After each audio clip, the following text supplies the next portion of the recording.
সাদান্নগতি কুতয়োপি ধ্যায়ং স্তুভং স্তুষ্য যশস্ত্রীসন্ধং বন্দে গুরো শ্রীচরণারবিন্দম গৌর কৃপা ঘনীভূতং প্রভুং শ্রীহরিনন্দনং মম জীবন সর্বস্বং ভক্ত্যা নৌমি পুনঃ পুনঃ রাধা কৃপাময়ং বপুং শ্রী গুরু দীনতারকং প্রভুং শ্রী গৌর গোপালং ভক্ত্যা নৌমি পুনঃ পুনঃ আজানো লম্বিত ভুজ কনকাব দাত সংকীর্তনৈক পিতর কমলায়তাক্ষ বিশ্বম্ভর দ্বিজবর যুগ ধর্ম পালো বন্দে জগৎ প্রিয় করো করুণায় অবতারো আনন্দ লীলাময় বিগ্রহায় হিমাবতীবচ্ছবি সুন্দরায় তস্मै মহাপ্রেম রসপ্রদায় চৈতন্য চন্দ্রায় নমো নমস্তে নিরানন্দমিদং সর্বং প্রেমানন্দস্পদে কৃতম জলোতং সততং বন্দে নিত্যানন্দ জগদ্গুরুম শ্রী অদ্বৈত নমস্তুভ্যং কলি জন কৃপানিধে গৌরী প্রেম প্রদানায় শ্রী সীতাপতয়ে নমঃ লাদিনী স্বরূপায় গৌরাঙ্গ সুহৃদায় চ ভক্ত শক্তি প্রদানায় গদাধর নমস্তুতে প্রণমামি শ্রীবাসং তমাদং পণ্ডিতং মুদা শ্রী গৌরাঙ্গ কৃপা পাত্রং কীর্তনানন্দ মানসম গৌরী প্রেম প্রদায়ৈব সর্বত্র সমদর্শিনে নারায়ণ সুতায় চ শ্রীমন্নরহরয়ে নমঃ বর্হাপিড়াভিরামং মৃগমদতিলকং কুণ্ডলাক্রান্ত গণ্ডং কঞ্জাক্ষং কম্বুকণ্ঠং স্মিত শুভগ মুখং সাদর নস্তু বেনুং শ্যামং শান্তং ত্রিভঙ্গং রবিকর বসন ভূষিতং বৈজয়ন্তা বন্দে বৃন্দাবনস্থ যুবতী শতবৃতম ব্রহ্ম গোপালবীশম নমো নলিন নেত্রায় বেণুবাদ্য বিনোদিনে রাধাধর সুধাপান শালিনে বনমালিনে হে কৃষ্ণ করুণা সিন্ধু দীনবন্ধু জগৎপতে গোপেশ গোপিকা কান্ত রাধাকান্ত নমস্তুতে মুখং করতি বাচালং পঙ্গুং লঙ্ঘয়তে গিরিম যাতি কৃপা তমং বন্দে পরমানন্দ মাধবম তপ্তো কাঞ্চন গৌরাঙ্গী রাধে বৃন্দাবনেশ্বরী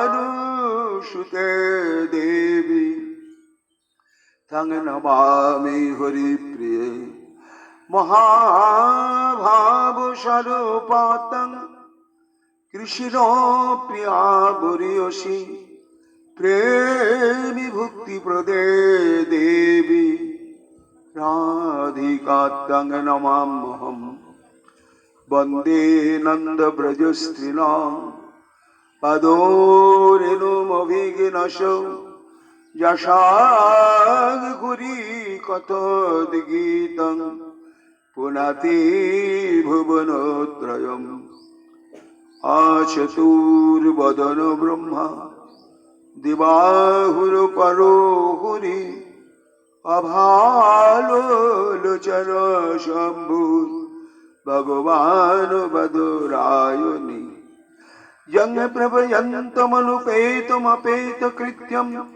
द्वैपायन विरह कातरयजुहाव पुत्रेति तन्मया तया तर्वयोभिनेदुस्तं सर्वभूतहृदयमुनिमानतस्मि तमादिदेवं करुणानिधानं तमालवर्णं सीतावतारम् अपारो संसार समुद्र सेतुं भयामहे श्री भागवत स्वरूपम वंशाकल्पतरुभ्यश्च कृपा सिन्धुभ्येव च पतितानां पावनेभ्यो वैष्णवेभ्यो नमो नमो जय रूप सनातन भट्ट रघुनाथ श्रीजीवी गोपाल भट्ट दासे रघुनाथ भक्ति भरे बंदी छाय गोसाइर चरण जहा हইতে বিঘ্ন নাশ অভীষ্ট পূরণ জয় গৌরী ভক্তবৃন্দ গৌর যাদের প্রাণ সবে মিলে দেহ মোরে নিতাই গৌর ভক্তি দান নিতাই গৌর হরি বল নিতাই গৌর হরি বল নিতাই গৌর হরি বল জয় জয় নিতাই গৌর হরি হরি বল কবে হবে বলো সেদিন আমার প্রভু কবে হবে বলো সেদিন আমার সকল ভাবনা গোরাপদে সপি আমার সকল ভাবনা গোরাপদে সপি গৌর চরণ করিব যে সার কবে হবে বলো সেদিন আমার কেমনে যাবে দিন কভু না ভাবিব গৌর লীলা রসে ডুবিয়া রহিব কেমনে যাবে দিন কভু না ভাবিব গৌর লীলা রসে ডুবিয়া রহিব আমি গোরা গোরা নাম সতত বলিব গোরা গোরা নাম সতত বলিব আমি গৌর বিনা কিছুই না ভাবিব আর কবে হবে বলো সেদিন আমার লাভ পূজা কীর্তি প্রতিষ্ঠার আশা সকল ছাড়ি গৌর পদেতে ভরসা লাভ পূজা কীর্তি প্রতিষ্ঠার আশা সকল ছাড়ি গৌর পদেতে ভরসা, আমি করিয়া বাঁধিব নবদ্বীপে বাসা। ভরসা করিয়া বাঁধিব নবদ্বীপে বাসা, আমি পুরাইব এ আশায় নিবার।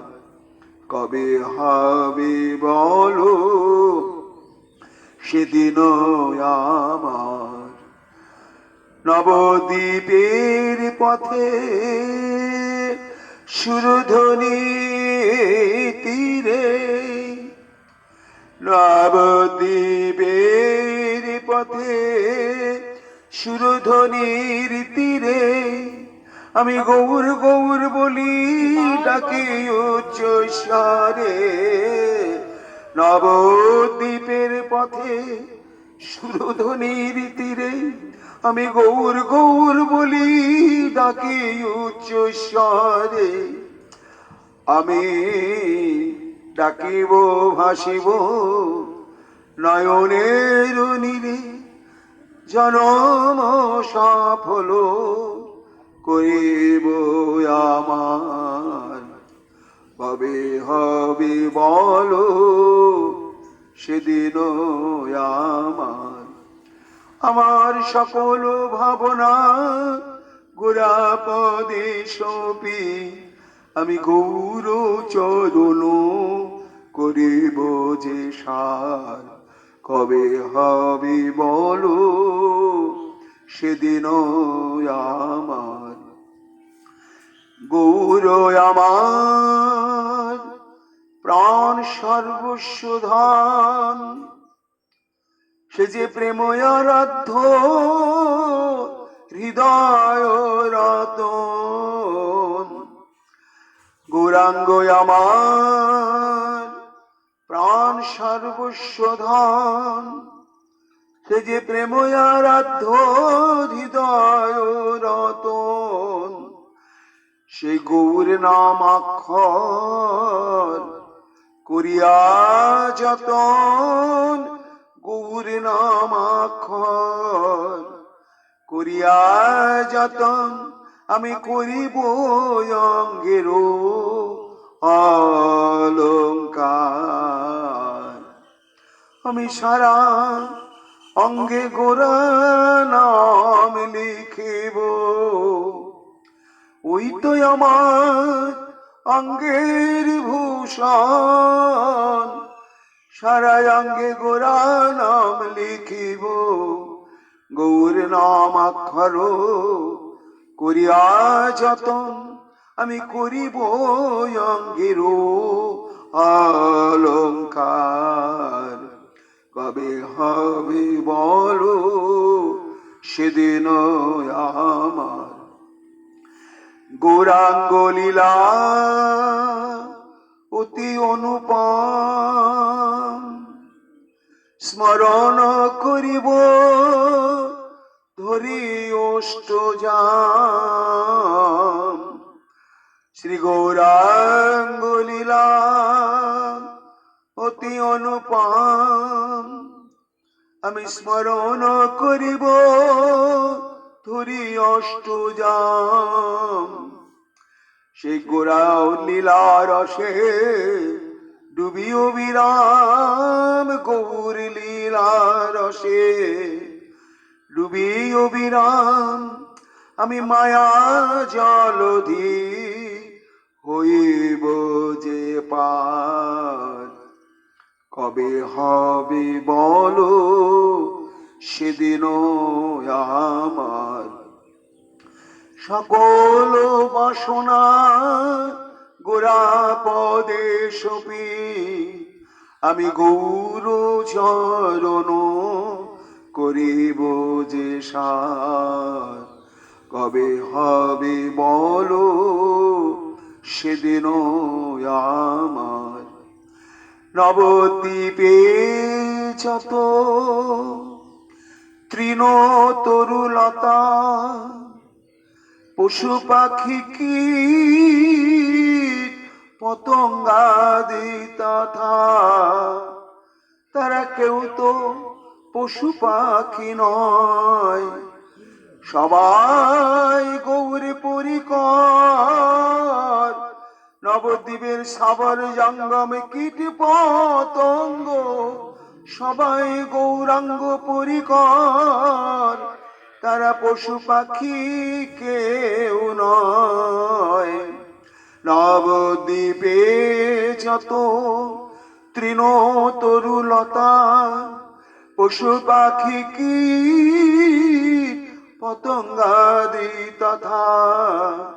আমি প্রণমি সবারে নোয়াইয়া মাথা, প্রণমি সবারে নোয়াইয়া মাথা। মাগি লব প্রেম ভক্তি রত্ন সার।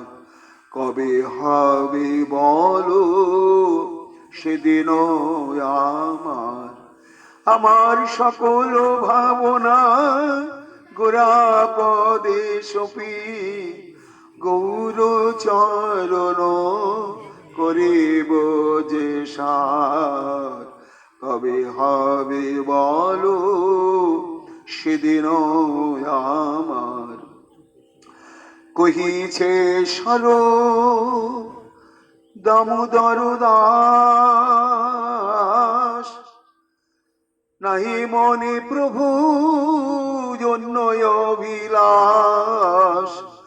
কহিছে সাধু দামোদর দাস, নাহি মনে প্রভু জন্য অভিলাষ। আমায় নবদ্বীপ ধামে সদা দিও বাস। নবদ্বীপ ধামে সদা দিও বাস। যে রূপে জন্ম লোভী যতবার। কবে হবে বলো সেদিন আমার, আমার সকল ভাবনা গোরা পদে সপি। আমি গৌর চরণ করিব যে সার। কবে হবে বলো সেদিন আমার, কবে হবে বলো সেদিন আমার। জয় মহাপ্রভু, জয় নরহরি প্রাণ। জয় জয় গৌরচন্দ্র মহামহেশ্বর। জয় নিত্যানন্দ প্রিয় নিত্য কলেবর। কলিযুগ পাবন অবতার প্রেম পুরুষোত্তম শ্রী চৈতন্য মহাপ্রভুর অশেষ বিশেষ কৃপা ভাজন মহর্ষি কৃষ্ণদ্বৈপায়ন বেদব্যাস অবতার শ্রীল বৃন্দাবন দাস ঠাকুর তার শ্রী শ্রী চৈতন্য ভাগবত গ্রন্থেতে আদি খণ্ডে সপ্তম অধ্যায় শ্রীমন মহাপ্রভুর বিশেষ লীলা প্রসঙ্গ বর্ণনার প্রারম্ভে মঙ্গলাচরণ করছেন। এক একটি অধ্যায় শুরু করবার আগে মঙ্গলাচরণ করছেন তিনি। কেন না, গ্রন্থের আরম্ভেতে তিনি মঙ্গলাচরণ করেছেন। আবার গ্রন্থে যখন তিনি লীলা বর্ণনা করছেন তখন এক একটি অধ্যায় সমাপ্ত করে আর একটি অধ্যায় যখন শুরু করছেন তখন আবার তিনি মঙ্গলাচরণ করছেন। কেন? মঙ্গলাচরণে হয় সর্ববিঘ্ন বিনাশন। ভজন নিজের জীবনের সঙ্গে অভ্যাসগত করে নিতে পারলেই বিশাল কিছু কষ্টের নয়। ভজন শব্দের মূল কথাই হচ্ছে সর্বক্ষণ কৃষ্ণ ভাবনার সমুদ্রে ডুবে থাকা। এটি হচ্ছে সব থেকে বড় কথা। সর্বকাজে সর্বাবস্থায় সর্ব পরিস্থিতিতে সর্বক্ষণ সেই হরিকে স্মরণ করে হরি চিন্তনে হরি ভাবনায় নিজেকে প্রতিষ্ঠিত করা। তাই মঙ্গলাচরণ কর্তব্য। শুধু আমি যখন গ্রন্থ লিখব, পাঠ করতে বসবো, কীর্তন করতে বসবো, তখনই যে মঙ্গলাচরণ করতে হবে তা কিন্তু নয়। তবে না, প্রথমেই জানতে হবে আমার জীবন শ্রী হরির চরণে উৎসর্গীকৃত। এই জন্য আমার যত কর্ম প্রচেষ্টা,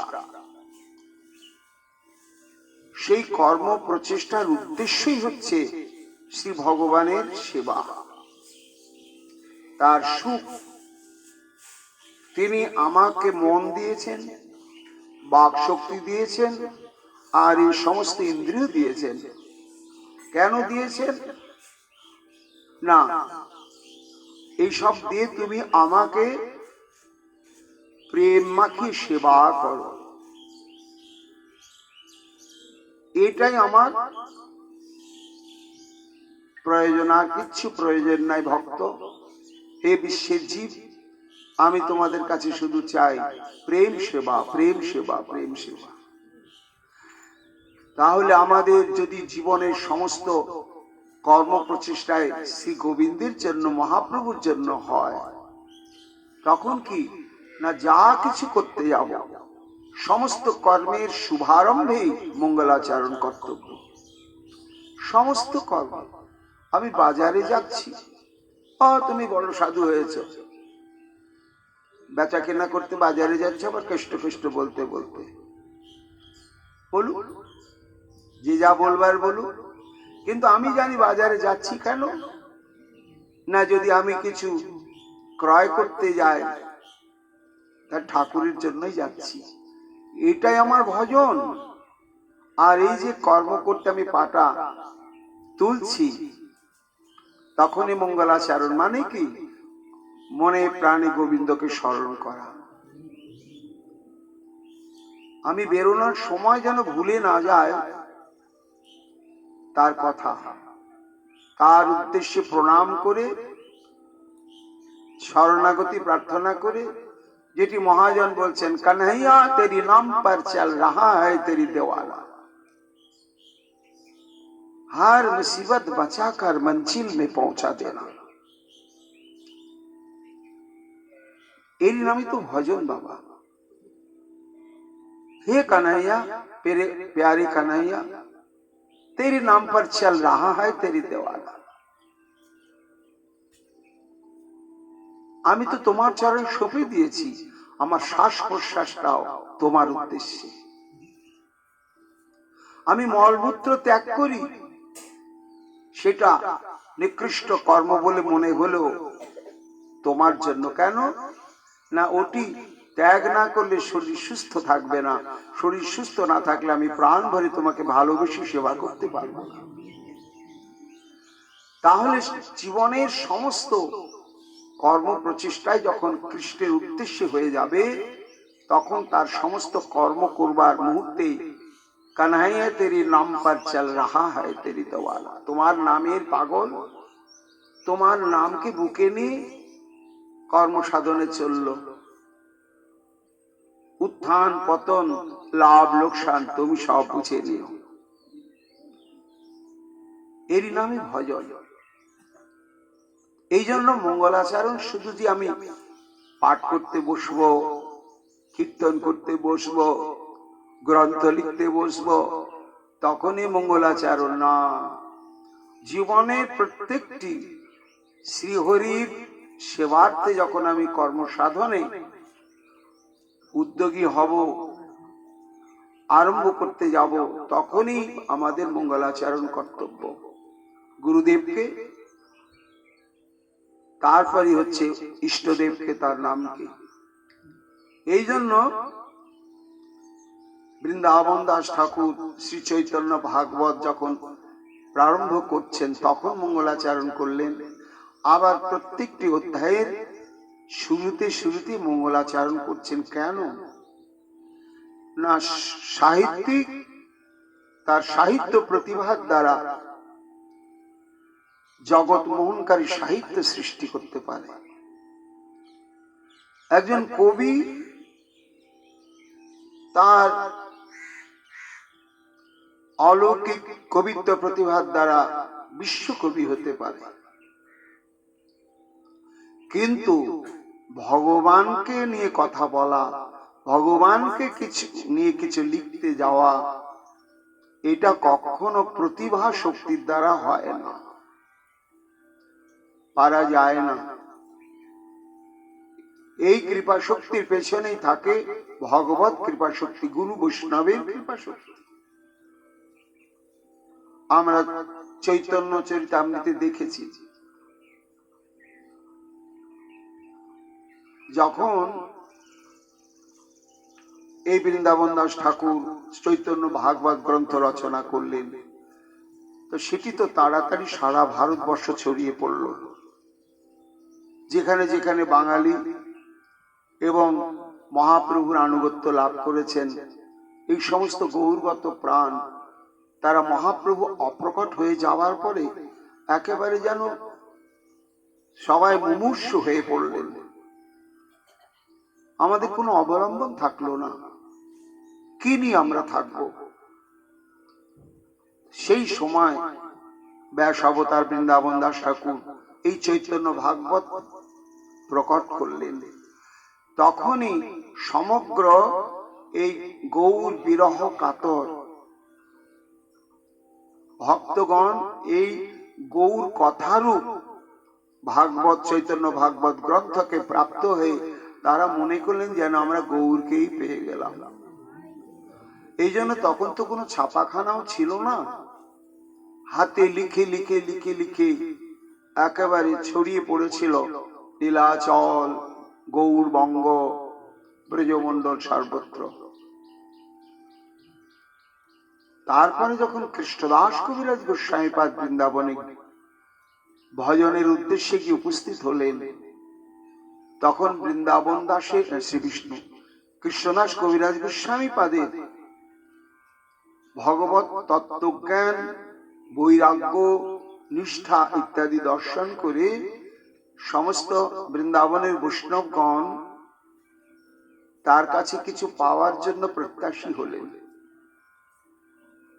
একদিন বৃন্দাবনে মদনমোহন মন্দিরে প্রাঙ্গণে তদানীন্তন বৃন্দাবনের যারা উজ্জ্বল নক্ষত্র স্বরূপ জাতরতী সমস্ত বৈষ্ণবগণ একত্রিত হয়েছে, হয়ে কবিরাজ গোস্বামীপাদকে বলছেন যে কৃষ্ণদাস, বৃন্দাবন দাস আমাদের গৌর কথা দিয়েছে, না দিলে আমরা প্রাণেই বাঁচতাম না, কিন্তু সেখানে মহাপ্রভুর অন্তলীলা প্রসঙ্গে কিছু লেখা নেই। এই যে মহাপ্রভুর নীলাচলে অবস্থানকালে যে অত্যন্ত তাৎপর্যপূর্ণ লীলা প্রসঙ্গ এবং সিদ্ধান্ত, ভজন উপদেশ, এটা আমাদের বিশেষ প্রয়োজন। তা আমরা দেখছি, হে কৃষ্ণদাস, একমাত্র তুমি এটি পারবে। তা বৃন্দাবন দাস চৈতন্য ভাগবতে আমাদের গৌর কথা রূপ বিগ্রহ দিয়েছেন, কিন্তু মহাপ্রভু সন্ন্যাস গ্রহণের পরে যে আরো নিগূঢ় রহস্যময় লীলা প্রসঙ্গ, সেটি বৃন্দাবন দাস দিতে পারেন। একমাত্র তুমি সেটি পারবে, আমরা সেটা অনুভব করছি। তখন উনি কি বললেন, ওই যে বৈষ্ণবগণকে প্রণাম করে বললেন, হয়তো বা আমার মধ্যে আপনারা আমার কোনো কবিত্ব শক্তি দেখেছেন, কিন্তু হ্যাঁ, আমি কবিতা লিখতে পারি। তার মানে যে আমি লিখতে পারবো তা নয়। কেন? আমার কবিত্ব শক্তির দ্বারা জাগতিক কাব্য প্রকাশিত হবে, কিন্তু অপ্রাকৃত চিন্ময় কাব্য সচ্চিদানন্দ বিগ্রহ স্বরূপ শ্রী ভগবানকে নিয়ে সেটি কখনো প্রতিবাদ দ্বারা হয় না। কিন্তু আপনারা বৈষ্ণব এই কাঙ্গাল অযোগ্যজনকে একটু সেবা অধিকার দিতে চাইছেন, আর সেই সেবাটা গ্রহণ করে আমাকে ধন্য করতে চাইছেন। এই জন্য আমার অন্তরে খুব বাসনাও জাগছে, কিন্তু আমার শক্তিতে আমি এটি করতে চাই না। যদি সাক্ষাৎ মদন মোহন আমাকে শক্তি সঞ্চার করেন, তখনই জানবো যে এটা মদন মোহনেরই কৃপা শক্তি। কতখানি ভগবত নির্ভরশীলতা। তখন বৈষ্ণবগণ মদন মোহনের গলায় অপূর্ব একটি মালা পরিয়ে দিলেন, আর যেই পরিয়ে দিলেন আর সঙ্গে সঙ্গে অস্খলিত মালাটি যেই প্রণাম করতে গিয়েছেন কৃষ্ণদাস কবিরাজ গোস্বামী পাদ, একেবারে মদন মোহনের গলা থেকে গিয়ে তার গলায় গিয়ে পড়ে গেল। অদ্ভুত ঘটনা।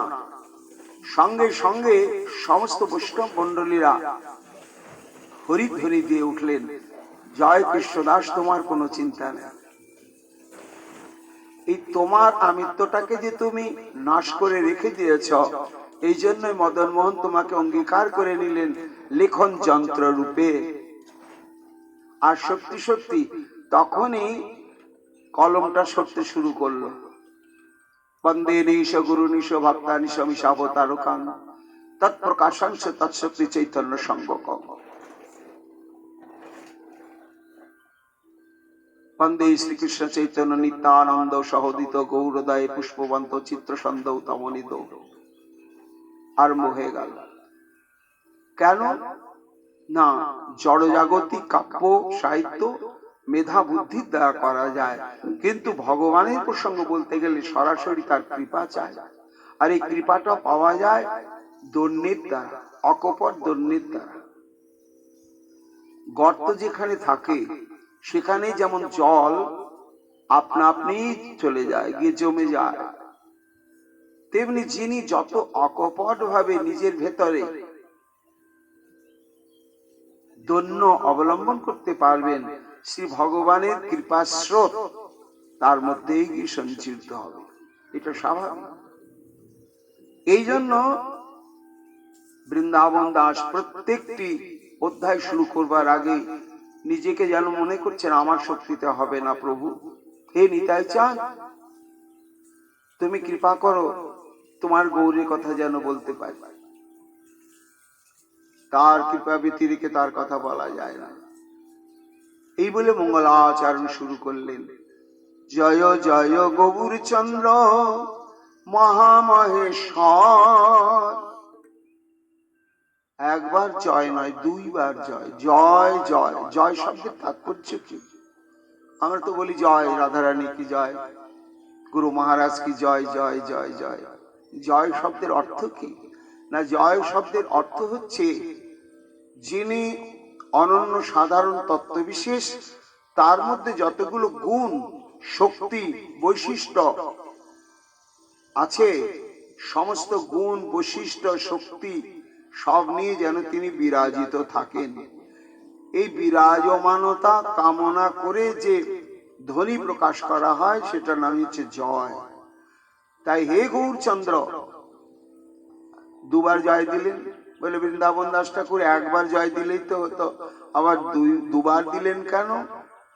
না, গৌরের দুটো দিকের অদ্ভুত অপ্রাকৃত চিন্ময় করুণাময় লীলার দিক দেখে আমি দুবার জয় দিলাম।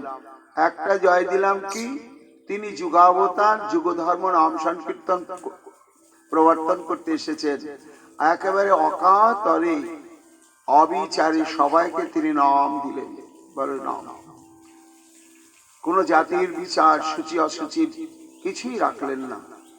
খাইতে শুইতে যথাৎ নাম লয়, দেশকাল নিয়ম নাই সর্বসিদ্ধি হয়। এমন যে গৌর, সেই নাম বিতরণ শক্তি, জীবের প্রতি তার করুণা বিতরণের শক্তি সমন্বিত তিনি বিরাজিত থাকুন। আবার জয় দিলে কেন? না, দ্বিতীয় জয় দিলাম, গৌর আমার শুধু নামদাতা নয়, তবে কি অনর্পিত প্রেমদাতা। শুধু প্রেমদাতা নয়, প্রেম তো বিধি ভক্তিতেও লাভ হয়।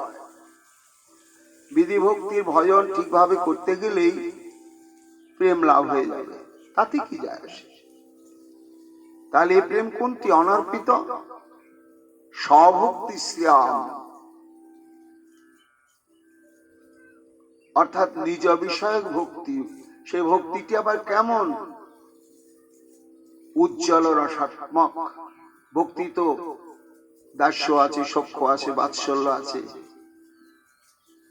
আবার মধুর আছে। এই মধুর রতি বা ভক্তিকে বলা হয় উজ্জ্বল। তারপর উন্নত বললেন কেন না? প্রেম যখন মধুর রসকে আশ্রয় করে তখন সেটা হয় উজ্জ্বল রস বা উজ্জ্বল ভক্তি। আর সেটি যখন পরকীয়া ভাবকে আশ্রয় করে তখন হয়ে যায় উন্নত উজ্জ্বল রসাম। তো এই যে উন্নত উজ্জ্বল রসাম, এটি যা ইতিপূর্বে কোনোদিন দেওয়া হয়নি। এই ব্রহ্মার একদিনে 1000 বার কলিযুগ, তার মধ্যে এই 999টা কলিযুগে এই বস্তুটি দেওয়া হয়নি। একমাত্র এই কলিতেই প্রভু দিতে এসেছেন। এমন যে তুমি অনর্পিত প্রেম দাতা, সর্বোৎকর্ষের সঙ্গে তুমি বিরাজ থাকো। এই জন্য তিনি দুবার বললেন গৌর চন্দ্র। আবার চন্দ্র বললেন, তুমি চাঁদ। তো চাঁদ তো সমুদ্র মন্থনে সমুদ্র গর্ভ থেকে উঠেছিল। বৃন্দাবন দাস, তুমি গৌরকে আবার চাঁদ বলছো, কোথা থেকে উঠলো? কেন? সচি গর্ভ সিন্ধু মা আছে, পূর্ণ শশধর। আমার সন্ধিনী শক্তির ঘনীভূত প্রতিমা বাৎসল্য প্রেমবতী সচি মাতার গর্ভ সিন্ধু থেকে সমুদিত হয়েছেন প্রেম জ্যোৎস্নায় জগৎকে আলোকিত করবার জন্য। এমন যে প্রভু তোমার জয় জয়। আবার বলছেন মহা মহেশ্বর। মহেশ্বর নয়, মহা মহেশ্বর, মহা ঈশ্বর। যারা ঐশ্বরিক শক্তি অধিক অধিক অধিক রূপে প্রাপ্ত হয়ে রয়েছেন, প্রকাশ করতে পারেন, তাদেরকে বলা হয় মহা ঈশ্বর বা মহেশ্বর। এই সমস্ত মহেশ্বর গণের মধ্যেও আমার মহাপ্রভু হচ্ছেন সর্ব ঈশ্বরের ঈশ্বরতত্ত্ব বিশেষ, তাই তিনি মহা মহেশ্বর। তাই জয় জয় গৌরচন্দ্র মহামহেশ্বর, জয় নিত্যানন্দ প্রিয় নিত্য কলেবর। জয় হোক প্রভু তোমার। কার? আমার গৌর সুন্দরী। কেমন গৌর? নিত্যানন্দ প্রিয়, যিনি আমার গুরুদেব, আমার প্রাণ সত্তা, নিতাই চাঁদেরও যিনি প্রিয়। মহাপ্রভু নিতাই চাঁদের যত প্রিয় আর কারো প্রিয় নয়। এবং নিত্য কলেবর, এই গৌর বিগ্রহ নিত্য কলেবর, অর্থাৎ এইবার যে গৌর হয়েছেন আর হবেন না, তারপরে হয়ে গিয়ে শেষ হয়ে যাচ্ছেন, আবার কৃষ্ণ গৌর রূপ ধারণ করে কলিযুগে অবতীর্ণ হবেন, এই রকম না। ভগবানের যত যত স্বরূপ সবই নিত্য। এই নিত্য গৌর স্বরূপটিও নিত্য নবদ্বীপ ধামে নিত্যকাল অবস্থান করছে। সেখান থেকে লীলাতে লীলাতে অবতীর্ণ হন। সেই জন্য বলছেন জয় নিত্যানন্দ প্রিয় নিত্য কলেবর। জয় জয় শ্রী গোবিন্দ দ্বার পালকের নাথ, জীব প্রতি করো প্রভু শুভ দৃষ্টিপাত। হে মহাপ্রভু, তোমার জয় হোক। কেমন তুমি? শ্রী গোবিন্দ দ্বার পালকের না। তোমার যে দ্বারপাল, দারোয়ান, সে দারোয়ান কে? না গোবিন্দ। সেই দারোয়ান গোবিন্দ, গোবিন্দের তুমি নাথ। এমন যে গৌর তোমার জয় হোক। কোন গোবিন্দ? আবার তার দারোয়ানগিরিটা কেমন ছিল? না, ওই যে আমরা ভোগারতির সময় বলি না, সেই গোবিন্দ। ভোজন করিয়া প্রভু করিলা শয়ন, গোবিন্দ দাস করে পাদ সম্বাহন। সেই গোবিন্দ দাস। এই গোবিন্দ দাস সম্পর্কে আমরা চরিতামৃতে জানি। তাকে মহাপ্রভুকে সেই গোবিন্দ দাস দ্বার রক্ষকের নাথ বললেন বৃন্দাবন দাস ঠাকুর। কেন না, মহাপ্রভু সন্ন্যাস গ্রহণ করে নীলাচলে অবস্থান করছেন, করে তিনি দক্ষিণে চলে গেলেন। কয়েক বছর দক্ষিণ দেশে অবস্থান করার পরে তিনি নীলাচলে ফিরে এলেন এবং স্থায়ীভাবে নীলাচলে অবস্থানের সিদ্ধান্ত নিলেন। নিয়ে এই কথাটা চারিদিকে ছড়িয়ে দিলেন। তখন সবাই নিশ্চিন্ত হলো যে আমরা ওই নীলাচলে গেলেই মহাপ্রভু দর্শন পাব। তা সেই সময় দুই ধরনের ভক্ত আসতে শুরু করলেন। এক ধরনের ভক্ত যে আমরা যতদিন সম্ভব প্রভুর সঙ্গ করব, তারপরে আবার যার যার ঘরে চলে আসব, আবার বছরে বছরে যাব। আবার কিছু কিছু ভক্ত যে প্রভু যখন ওইখানেই তার শেষ লীলা অবতারণা করে থাকবেন, আমরাও প্রভুর সঙ্গে চিরকালের জন্য ওখানেই থাকব, এই সংকল্প নিয়েও কিছু কিছু ভক্ত এসে মহাপ্রভুর চরণে সমর্পণ করলেন। তার মধ্যে স্বরূপ দামোদর, এই তার মধ্যে একজন এই গোবিন্দ। এই গোবিন্দকে মহাপ্রভুর কাছে কিভাবে নীলাচলে এসে মিলিত হলেন, আর কি করে মহাপ্রভু তাকে এত বড় দায়িত্ব দিলেন, না সেটি আমরা চৈতন্য চরিতামৃতে জানি। আর দিন সার্বভৌম ভক্তগণ সঙ্গে বসিয়া আছেন মহাপ্রভু কৃষ্ণ কথা রঙ্গে। হেন কালে গোবিন্দে হইল আগমন, দণ্ডবত করি কহে বিনয় বচন। মহাপ্রভু প্রথম রথযাত্রা দর্শন করেছেন। তারপরে ভক্তগণ মহাপ্রভু সঙ্গ পাবার জন্য যাচ্ছে। হঠাৎ একজন এসে মহাপ্রভুর চরণে প্রণাম করছেন, আর সেই সময় মহাপ্রভুর সান্নিধ্যে সার্বভৌম ভট্টাচার্য রয়েছে। দণ্ডবাদ করে জোড়হাত করে তিনি আত্মপরিচয় দিচ্ছেন মহাপ্রভুর কাছে। ঈশ্বর পুরীর ভৃত্য গোবিন্দ মোর নাম, পুরী গোসার আজ্ঞায় আইনত অবস্থান। নিজে নিজের পরিচয় দিচ্ছেন, হে প্রভু আমার নাম গোবিন্দ দাস, আমার গুরুদেব ঈশ্বরপুরী, আমি তার অপ্রকট লীলা পর্যন্ত তার কাছে ছিলাম এবং এই অধমকে তিনি তার সর্বাত্মক সেবার অধিকার প্রদান করেছিলেন। সে আমি গোবিন্দ। মহাপ্রভু বলছেন, বাহ বাবা, তাহলে তো তুমি আমার গুরু ভাই হয়ে গেলে। আগমনের কারণ কি না, পুরী গোসাইয়ের আজ্ঞায় আইনত অবস্থান। গুরুদেব নির্দেশ করেছিলেন, সেই নির্দেশ অনুসারে হে প্রভু আমি তোমার কাছে এলাম। তাই তা গুরুদেব কখন তোমাকে নির্দেশ করলেন, কিভাবে, কেন? সিদ্ধি প্রাপ্তি কালে গোসাই আজ্ঞা কইল মোরে, সিদ্ধি প্রাপ্তি কালে গোসাই আজ্ঞা কইল মোরে, কৃষ্ণ চৈতন্য নিকট রহি সেবহ তাহারে। বলতে বলতে গোবিন্দ কাঁদতে শুরু করলেন যে প্রভু, গুরুদেব যখন অপ্রকট হয়ে যাচ্ছেন, আমি তাকে কৃষ্ণ নাম শোনাচ্ছি সজ্ঞানী, তখন আমার হাতটা ধরে বলছেন, গোবিন্দ দাস, আমি তো চলে যাচ্ছি, তুমি তো আমার সেবায় নিযুক্ত ছিলে। জগতের সব থেকে জীবনের সার্থকতা হচ্ছে সেবা।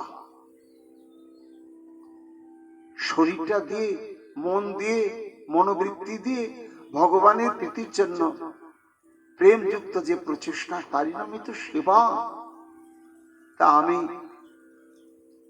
এই দেহ ত্যাগ করলে তুমি চলে যাবে শ্রীক্ষেত্রে, সেখানে আমার প্রিয় শচীনন্দন সন্ন্যাস গ্রহণ করে তার নাম হয়েছে শ্রীকৃষ্ণ চৈতন্য। তুমি বাকি জীবন তার চরণে আত্মসমর্পণ করে তারই সেবা করো।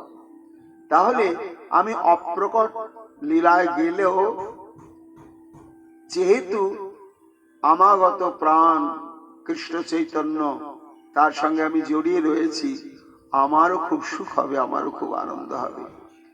এই জন্য সিদ্ধি প্রাপ্তি কালে গোসাই আজ্ঞা কইল মোরে, কৃষ্ণ চৈতন্য নিকট রহি সেবহ তাহারে। এই জন্য তিনি তো অপ্রকট হয়ে গেলেন।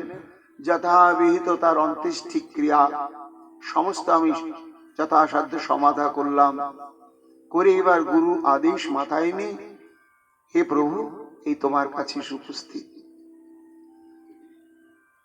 গোসাই কহে, পুরীশ্বর বাৎসল্য করে মোরে, কৃপা করি মোর ঠায় পাঠাইলা তোমারে। মহাপ্রভু চোখে জল, মনে পড়ে গেল ঈশ্বরপুরী স্নেহের কথা, প্রীতির কথা। সেগুলো আমরা পরে পাব। একদিকে তার স্থূল যথাবস্থিত স্বরূপ আর আমি দর্শন পাব না, আর এক স্বরূপে তিনি নিত্যই তো আমার কাছে রয়েছেন। তা আমাকে, এই অধমকে মনে রেখেছিলেন গুরুদেব, যে অপ্রকটের সময় আমার নামটা তার মনে হলো, আর তোমাকে আমার কাছে আসার জন্য তিনি কৃপা নির্দেশ করলেন। অহো, আমারও ভাগ্য। তোমাকে আমি সেবায় রাখি বা না রাখি, সঙ্গে তো লাগবো। তাই কৃপা করি মোর ঠায় পাঠাইলা তোমারে। এত বলি গোবিন্দের কইল আলিঙ্গন, গোবিন্দ করিল প্রভুর চরণ বন্দন। সার্বভৌম সেখানে বসে রয়েছে। মহাপ্রভু গোবিন্দ দাসকে আলিঙ্গন করলেন, আর গোবিন্দ দাস মহাপ্রভুর চরণে পড়ে প্রণাম করলেন। এইবার মহাপ্রভু সার্বভৌম ভট্টাচার্যের দিকে তাকিয়ে বলছে, ভট্টাচার্য, এখন বলো তো আমার কর্তব্য কি? কেন প্রভু? প্রভু কহে, ভট্টাচার্য করহ বিচার, গুরুর কিঙ্কর হয় মান্য আমার। গুরুদেব তো একে নির্দেশ করেছেন আমার সেবা করবার জন্য। তা সার্বভৌম মনে করো, আমার সেবা করতে গেলে তাহলে তো অনেক সময় আমার পায়ে হাত দিতে হবে। হ্যাঁ, সেবক হতে গেলে দিতে হবেই তো প্রভু, কিন্তু আমার যে বড় সংকোচ হচ্ছে। কেন না, গোবিন্দ ওই হাতটা দিয়ে আমার গুরুদেবের পদসেবা করেছে, সেই হাতে গুরুদেবের তো স্পর্শ লেগে আছে। সেই হাতটা দিয়ে সে আবার আমার কি করে চরণ স্পর্শ করবে বলো তো? এই জন্য আমি সিদ্ধান্ত স্থির করতে পারছি না যে একে আমি কি সঙ্গী রূপে স্বতন্ত্র রাখবো, না গুরুদেব যে বলেছেন আমার সেবাতে নিযুক্ত করার কথা, সে সেবার অধিকার দেব আমি বুঝতে পারছি না।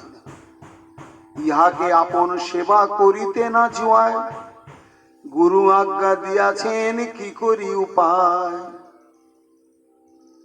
তুমি তো মহাপণ্ডিত, বহু শাস্ত্র জানো, বয়সেও প্রবীণ, জ্ঞানেও প্রবীণ, তা তুমি একটু সিদ্ধান্তটা কি হতে পারে একটু বলো না সার্বভৌম ভট্টাচার্য। একদিকে সে মান্য, আর একদিকে গুরুদেবের আদেশ, আমি কোন দিকে যাই? ভট্টাচার্য কহে, গুরু আজ্ঞা বলবান, গুরু আজ্ঞা না লঙ্ঘিবে শাস্ত্র পরমান।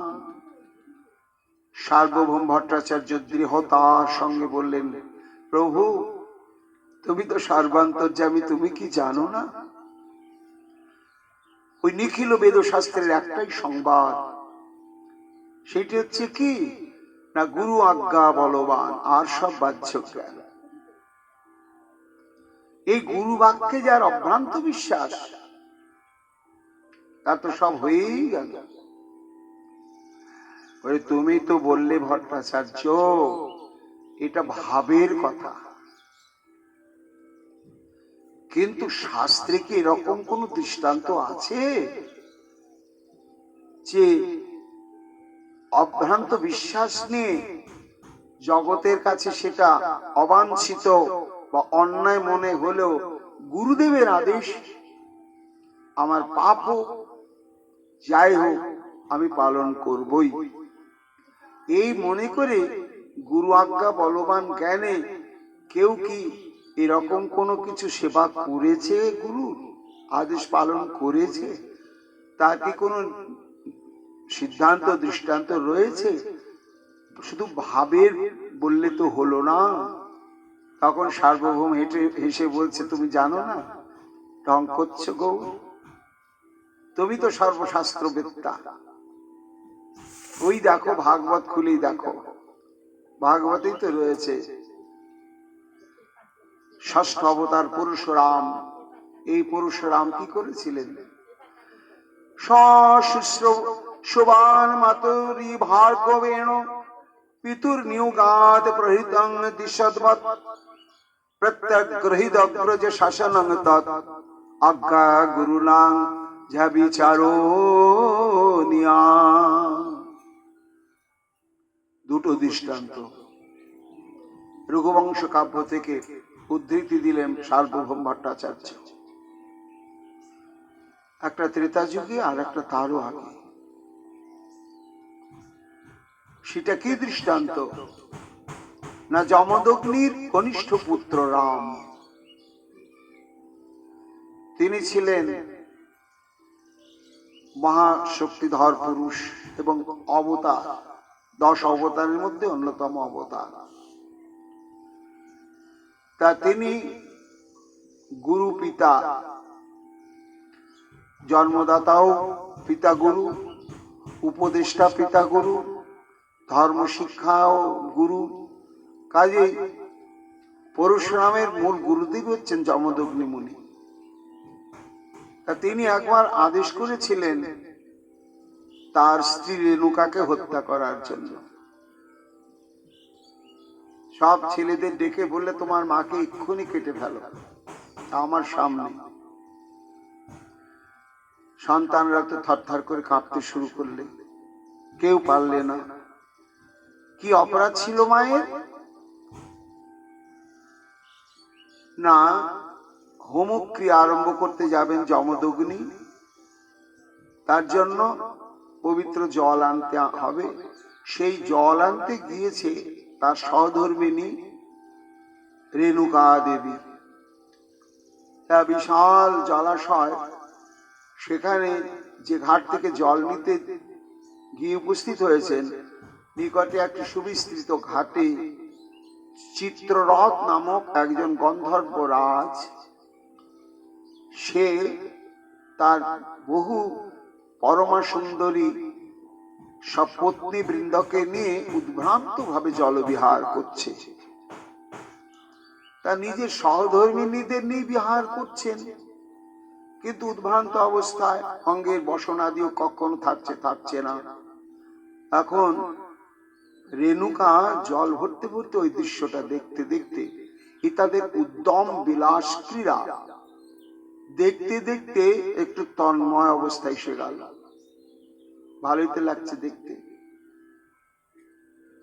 আমার জীবনে কখনো এরকম পরিবেশ আসে না। হঠাৎ মনে গেল, ও স্বামী তো হোম ক্রিয়ার উদ্যোগী হয়ে আমাকে জল আনতে পাঠিয়েছেন, অনেক দেরি হয়ে গেছে। তাই জল নিয়ে যখন যাচ্ছেন, যমদগ্নিমণি সর্বান্তর্যামী, তিনি দেখলেন, ও হো, রেণুকা তো ব্যভিচারী হয়ে গেল, অপবিত্র হয়ে গেল। এর আনিত জলে আর এই হোম ক্রিয়া ইত্যাদি কোন বৈদিক কর্মানুষ্ঠান হবে না, এমনকি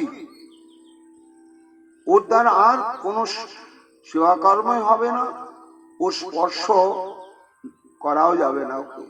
কেন না, মানসিক ভাবে ব্যভিচারী হয়ে গেল। দেখুন, একমাত্র কলিযুগেই আমাদের ছাড়, আর দাপর, ত্রেতা এবং সত্য, তিন যুগেই কি না মানুষ পাপটাও পাপের মধ্যে পরিগণিত। রেণুকা দেবী সে তো মনে মনে চিন্তা করলো, ওটা মনে উদয় হলো, মনেই থেকে গেল। ওটা তো ব্যবহারিক জীবনে তিনি প্রকাশ করেননি, আর করতেও না। কিন্তু শাস্ত্র বলছে যে মনে মনে যদি কেউ পাপ চিন্তা করে, সঙ্গে সঙ্গে সেটা পাপের খাতায় লেখা হয়ে যায়। কিন্তু কলিযুগে মানুষ শরীর দিয়ে যতক্ষণ পাপ না করবে, ততক্ষণ মনে মনে যতই পাপ চিন্তা করুক, পাপের খাতায় তার নাম পড়বে না। কিন্তু মনে মনে যদি হরি চিন্তা করে, ভক্তির খাতায় তার নামটা পড়বে। এই হচ্ছে কলিযুগের ছাড়, যে মনে মনে পাপ করলে তার নামে পাপের খাতাতে নামটা উঠবে না। মনে মনে তো শরীর দিয়ে তো করেন, মনে কাউকে খুন করব, কিন্তু করে। কিন্তু অন্য যুগে খুন করব মনে চিন্তা করার সঙ্গে সেই খুন করার পাপটা তার লেগে গেল। তাহলে কলিযুগে ভাগ্য কত, যে মনে মনে খুন করতে চাইলে পাপের খাতায় নাম উঠবে না, কিন্তু মনে মনেও যদি হরি ভজনের চিন্তা করে, সঙ্গে সঙ্গে ভক্তির খাতায় নামটা উঠে যাবে। এখন ওটা তো কলিযুগ ছিল না, এই জন্য রেণুকার ওটা মানস পাপ হয়ে গেল। এটি ক্রোধান্বিত হয়ে গেলেন। সঙ্গে সঙ্গে রেণুকা দেবী যেই জল নিয়ে এসেছেন, সঙ্গে সঙ্গে ছেলেদের ডেকে বললেন, এক্ষুনি তোমার মাকে হত্যা করো। কোন ছেলেরাই পারলে না। রাম এসে উপস্থিত হলেন। পিতা গুরু, এই দেখো, এই অবাধ্য পুত্র, এরাও পুত্র নয়, যারা পিতার বাক্যকে অমর্যাদা করে তারা প্রকৃত পুত্র নয়, আর এই সহধর্মিণী আমার নয়। কাজে তুমি আমার আদেশ, এদের হত্যা করো এক্ষুনি। সঙ্গে সঙ্গে সমস্ত অবাধ্য ভাইগুলোকে হত্যা করলে এবং মাকেও হত্যা করলে। তখন হত্যা হয়ে গেল, তখন মহাশক্তিশালী যমদগ্নি বললে, কাজের মতো কাজ করলে বৎস, আমি ভীষণ সন্তুষ্ট হয়েছি। তুমি আমার কাছে কি কি বর চাও খুলে বলো। তুমি যা যা বর চাইবে তাই আমি প্রদান করব। তখন পরশুরাম দেখলে যে এই তো আমার সুযোগ। বললেন, পিতা, আমি কয়েকটা বর পেতে চাই। প্রথম বর হচ্ছে, আমার মা যেন এখনই বেঁচে ওঠে। নিতাই গৌর হরি বল। তথাস্তু। দ্বিতীয় বর হচ্ছে, আমি যে মাকে হত্যা করলাম, মা বেঁচে উঠে যেন এটা মনে রাখতে না পারে, এই বরটা দাও। তথাস্তু।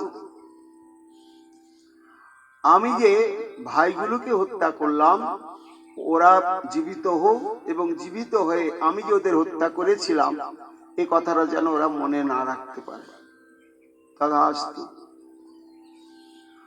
আর হে পিতাগুরু, মা হয়তো ভুলে গেল, কিন্তু আমি তো এটা হত্যা করলাম, আর গর্ভধারিণী মাকে হত্যা করলাম, তাহলে তো এটা ভয়ঙ্কর মাতৃহত্যা পাপ হলো।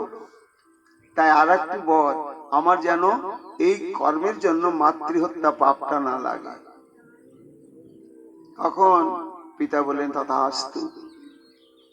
আর আমি যেন সর্বক্ষেত্রে জয়লাভ করতে পারি। এটাই হলো ভাগবতের সিদ্ধান্ত, অর্থাৎ ত্রেতা যুগের আগেকার ঘটনা। সার্বভৌম ভট্টাচার্য বলছেন, তাহলে প্রভু দেখো, পরশুরাম তার গুরুদেব যমদগ্নি মুনি তার আদেশটাকে বলবান মনে করলে পারবে কেউ? যে নিজের গর্ভধারিণী মা, তাকে হত্যা করে দিল। তা গুরু আদেশ কতখানি সে গুরুত্ব দিয়ে পালন করলেন, তার জন্যই তো অক্ষয় কীর্তি লাভ হলো পরশুরামের। আবার এই ঘটনাকে কেন্দ্র করে হে গৌরহরি, তোমার মতোই আর একজন বিপদে পড়েছিলেন। কে? ত্রেতা যুগে লক্ষ্মণজি। কখন বিপদে পড়লেন? না, অযোধ্যায় ফিরে এসেছেন, রাজা হয়েছেন প্রভু রামচন্দ্র, রাম রাজত্ব চলছে। প্রভু রামচন্দ্রের কৌতূহল হলো যে প্রজাবিদ্র সব ভালো সুখে আছে তো, তাই তিনি গোপনে রাত্রিবেলায় বেরিয়ে পড়েছেন পল্লীতে পল্লীতে। পথ দিয়ে যাচ্ছেন, পথের ধারে একটি গৃহ, স্বামী স্ত্রীতে ভয়ঙ্কর কলহ, কথা কাটাকাটি হচ্ছে। দাঁড়িয়ে পড়লেন প্রভু রামচন্দ্র। তো স্বামী বলছে যে কুলোটা, আমার অনুপস্থিতির সুযোগ নিয়ে তুই পরপুরুষের সঙ্গে রাত্রি অতিবাহিত করিস, আমি কি জানি না? আমি সব জানি, এবং আজকে হাতে নাতে তুই ধরা পড়েছিস, কাজেই তোকে আর আমি জীবনে কখনো আমার সহধর্মিনী বলে স্বীকার করতে পারবো না। তখন কাঁদতে কাঁদতে শোনা যাচ্ছে, কাঁদতে কাঁদতে স্ত্রীটা বুঝাবার চেষ্টা করছে। তখন আরো রেগে বলছে, এই আমাকে বুঝাবার চেষ্টা করিস না, তুই আমাকে রাম পাসনি? যে 14 বছর সীতা রাবণের কাছে থেকে এলো, আর তাকে ধোয়া তুলসী পাতার মতন নিয়ে দিব্যি সংসার করছে, ওটা রাম করতে পারে, আমাকে ভাবিস না কখনো। প্রভু রামচন্দ্র নিজেই শুনলেন, নিজে শুনেই তখন চিন্তা করলেন, আমি যেই তত্ত্ববিশেষী হই না কেন, আমাকে লোকাপেক্ষা করতেই হবে। কেন? আমি মর্যাদা পুরুষোত্তম, জগতে মর্যাদা স্থাপনের জন্য এসেছি। তখন তিনি সিদ্ধান্ত নিলেন যে না, সীতাকে নিয়ে আর আমি সিংহাসনে এইরকম বসবো না। প্রকাশ করলেন না, লক্ষণকে ডেকে বললেন, লক্ষণ, সীতাকে তুমি বাল্মীকির আশ্রমে রেখে এসো।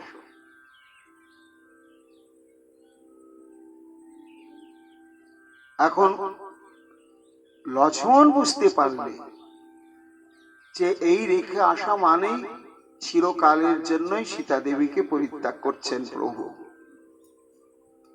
আর আমি রাম সীতার যুগল রূপ কখনো দর্শন পাবো না। তখন তিনি চিন্তায় পড়ে গেলেন যে আমি যদি এই প্রভু রামচন্দ্রের আদেশ পালন করি, তাহলে চিরকাল যুগল দর্শন সেবা থেকে বঞ্চিত হব। আবার যদি আদেশ পালন না করি, সেটাও আমার ক্ষেত্রে কলঙ্ক হবে। তখন চিন্তা করতে করতে সার্বভৌম ভট্টাচার্য বলছেন, প্রভু, তখন লক্ষণ ওই কথাটাই মনে করলো, পরশুরামের কথা। হ্যাঁ, প্রহৃতং দিশদ্বৎ, ওহো, তাহলে তো পরশুরাম পিতার আদেশ পালন করেছিলেন। যতই কষ্ট হোক, পাপের ঘটনা হোক, গুরু আদেশ পালন করতেই হবে, তাহলে আমিও করি। তাই প্রত্যেক গৃহৎ অগ্রজ শাসনং তৎ আজ্ঞা গুরুণাং হি অবিচারেণী। লক্ষ্মণ তখন বুকে পাষাণ চাপা দিয়ে প্রভু রামচন্দ্রের আদেশকে মাথায় করে নিয়ে চিরজীবনের জন্য সীতা দেবীকে বনবাস দিয়ে চলে এলেন। তাহলে গুরুর আদেশ বলবান রূপে গ্রহণ করলেন লক্ষ্মণজি এবং পরশুরামজি। তা তোমার দ্বিধা কোথায় প্রভু? তুমি তো নিশ্চয় গ্রহণ করতে পারবে। তবে মহাপ্রভু তারে কইল অঙ্গীকার, আপন শ্রী অঙ্গ সেবার দিল অধিকার। গোবিন্দ, আজ থেকে এই শরীরটা আমি তোমার কাছে বেঁচে দিলাম। এই শরীরটাকে তুমি যদি রাখবার মনে করো রাখবে, না রাখবার মনে করো রাখবে না। তাকে সমস্ত অধিকার দিলে এবং মাঝে মাঝে দ্বার মানা হতো। মহাপ্রভু কারো উপরে কোন অবৈধ কিছু দেখলে দ্বার মানা করে দিতেন, মানে আমার কাছে আসতে পারবে না, আমার সঙ্গে দেখা করতে পারবে না, আমার গম্ভীরায় প্রবেশ করতে পারবে না। তখন কেউ যদি প্রবেশ করতে আসে বাধা দেয় কে? ওই গোবিন্দ দাস। এই জন্য তাকে দ্বারী বলা হয়েছে, যে না ভাই, প্রভুর আদেশ আছে, তুমি এসো না, তুমি দেখা করতে পারবে না। এই জন্য তাকে দ্বারী বলা হয়েছে। প্রভু প্রিয় ভিত্ত করি সবে করে মান, সকল বৈষ্ণবের গোবিন্দ করে সমাধান। ভক্তগণ বলছেন বৃন্দাবন দাস, এই জন্য আপনি মহাপ্রভুকে ওই দ্বারপাল গোবিন্দের নাথ বললেন, কিন্তু তার মধ্যে সেবার অধিকার তো মহাপ্রভু দিয়েছিলেন, সেবার নিষ্ঠাটাকে আমরা তো জানতে পারলাম না। তোমার গৌরকে যিনি নাথ বলছেন, সে গোবিন্দ দাসের যে গৌর সেবার নিষ্ঠা, সেটা যদি একটু জানতে পেতাম, তবে তো আমরাও বলতাম যে গোবিন্দ দাসের নাথ, হে গৌর তোমার জয় হোক। হ্যাঁ হ্যাঁ, সেটা উল্লেখ করেছেন কবিরাজ গোস্বামী পাদ চরিতামৃতের অন্তলীলায়।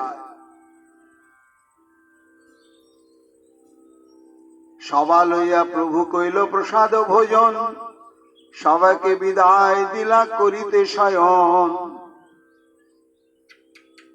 রথাগ্রে নৃত্য হয়েছে, খুব নাচিয়েছেন এবং নিজেও নেচেছেন। কেমন নেচেছেন? আলাদ চক্রবর্তী। অর্থাৎ মহাপ্রভু যখন মন্ডলাকারে নৃত্য করছেন তখন তার শরীরটাই দেখা যাচ্ছে না, মনে হচ্ছে যেন একটা গলিত স্বর্ণ পিণ্ড যেন ঘুরছে, এত পরিশ্রম হয়েছে। তো গোবিন্দ দাস তো সেটা অনুভব করেছেন যে আজকে প্রভুর কতটা পরিশ্রম হয়েছে, আজকে আমাকে বেশি করে সেবা করতে হবে, শরীরটা থেতলে গিয়েছে। তা প্রভু কখন শয়ন করেন? রাত্রিবেলা ভক্তগণ দেখা করতে আসেন, তাদের সঙ্গে দেখা সাক্ষাৎ করার পরে প্রসাদকেই শয়ন করেন। তা সভা লইয়া প্রভু কইল প্রসাদ ভোজন, সভাকে বিদায় দিল করিতে শয়ন। গম্ভীরার দ্বারে কইল আপনি শয়ন, গোবিন্দ আইলা করিতে পাদ সম্বাহন। এই গোবিন্দ দাসের সেবা নিষ্ঠা দৃষ্টান্ত। মহাপ্রভু প্রত্যেক দিন তো গম্ভীরার ঘরের মধ্যে প্রভুর যেখানে মেঝেতে শন, উনি তো খাট পালঙ্কে শয়ন করতেন না, মাটিতেই শয়ন করতেন। তো ভেতরেই শয়ন করেন। তো আজকে শরীর এতই ক্লান্ত শ্রান্ত অবশ বিবশ যে একেবারে ভেতরে ঢুকে গিয়ে শয়ন আর হলো না, এমন ভাবে শয়ন করলেন একেবারে দরজা ঝুলে। আর অপেক্ষা করে আছে গোবিন্দ দাস। প্রভুদেব ভোজন করে শয়ন করলেন। কি পরিশ্রম হয়েছে, আজকে আমাকে বেশিক্ষণ করে সংবর্ধন করতে হবে, সারা শরীর চরণ। কিন্তু এসে কি দেখছেন? সর্বকাল আছে এই সুদৃঢ় নিয়ম, প্রভু যদি প্রসাদ পাইয়া করেন শয়ন, গোবিন্দ আসিয়া করে পাদ সম্বাহন, তবে যায় প্রভু শেষ করেন ভোজন। এটা গোবিন্দ দাস অঙ্গ সেবক, তো এটা তার অপতিত নিয়ম। রাত্রিবেলা মহাপ্রভু প্রসাদ পেয়ে সে শয়ন করলে আগে মহাপ্রভুর অঙ্গ সংবর্ধন, চরণ সংবর্ধন করে যখন মহাপ্রভু ঘুমিয়ে পড়েন, বুঝতে পারেন যে এবার মহাপ্রভু ঘুমিয়ে গেলেন, তখন ওই মহাপ্রভুর অধরামৃত যত্ন করে রেখে দেন। এই প্রভুর শয়ন করলে নিশ্চিন্তে তখন গিয়ে প্রসাদ গ্রহণ করে গোবিন্দ বিশ্রাম করে। এটা তার চিরকালেরই নিয়ম। এখন সেই নিয়ম অনুসারে আগে এসেছে, সব দ্বার জুড়ি প্রভু করিয়াছেন শয়ন, ভিতরে যাইতে নারে গোবিন্দ করে নিবেদন। এমন ভাবে শয়ন করেছেন, চরণগুলো ভেতরে। চরণ তো সেবা করতে হবে, কিন্তু আমাকে ভেতরে ঢুকতে হবে, কিন্তু ঢোকার উপায় নাই। ঢুকতে গেলে প্রভুর উপর দিয়ে যেতে হবে, সেটা তো কিছুতেই সম্ভব নয়। তাই এসে হরিবোল হরিবোল বলছে। মহাপ্রভু তো ভীষণ ক্লান্ত। কে গোবিন্দ, কি বলছো? এক পাশ হও মোরে দেহ ভিতর যাইতে, একটুখানি যেতে দাও প্রভু, একটু তুমি পাশ হও, একটু কাত হও, তাহলে আমি ফাঁক পাবো দরজাটার, আমি ওর মধ্যে চলে যাব। মহাপ্রভু কহে শক্তি নাই অঙ্গ চালাইতে,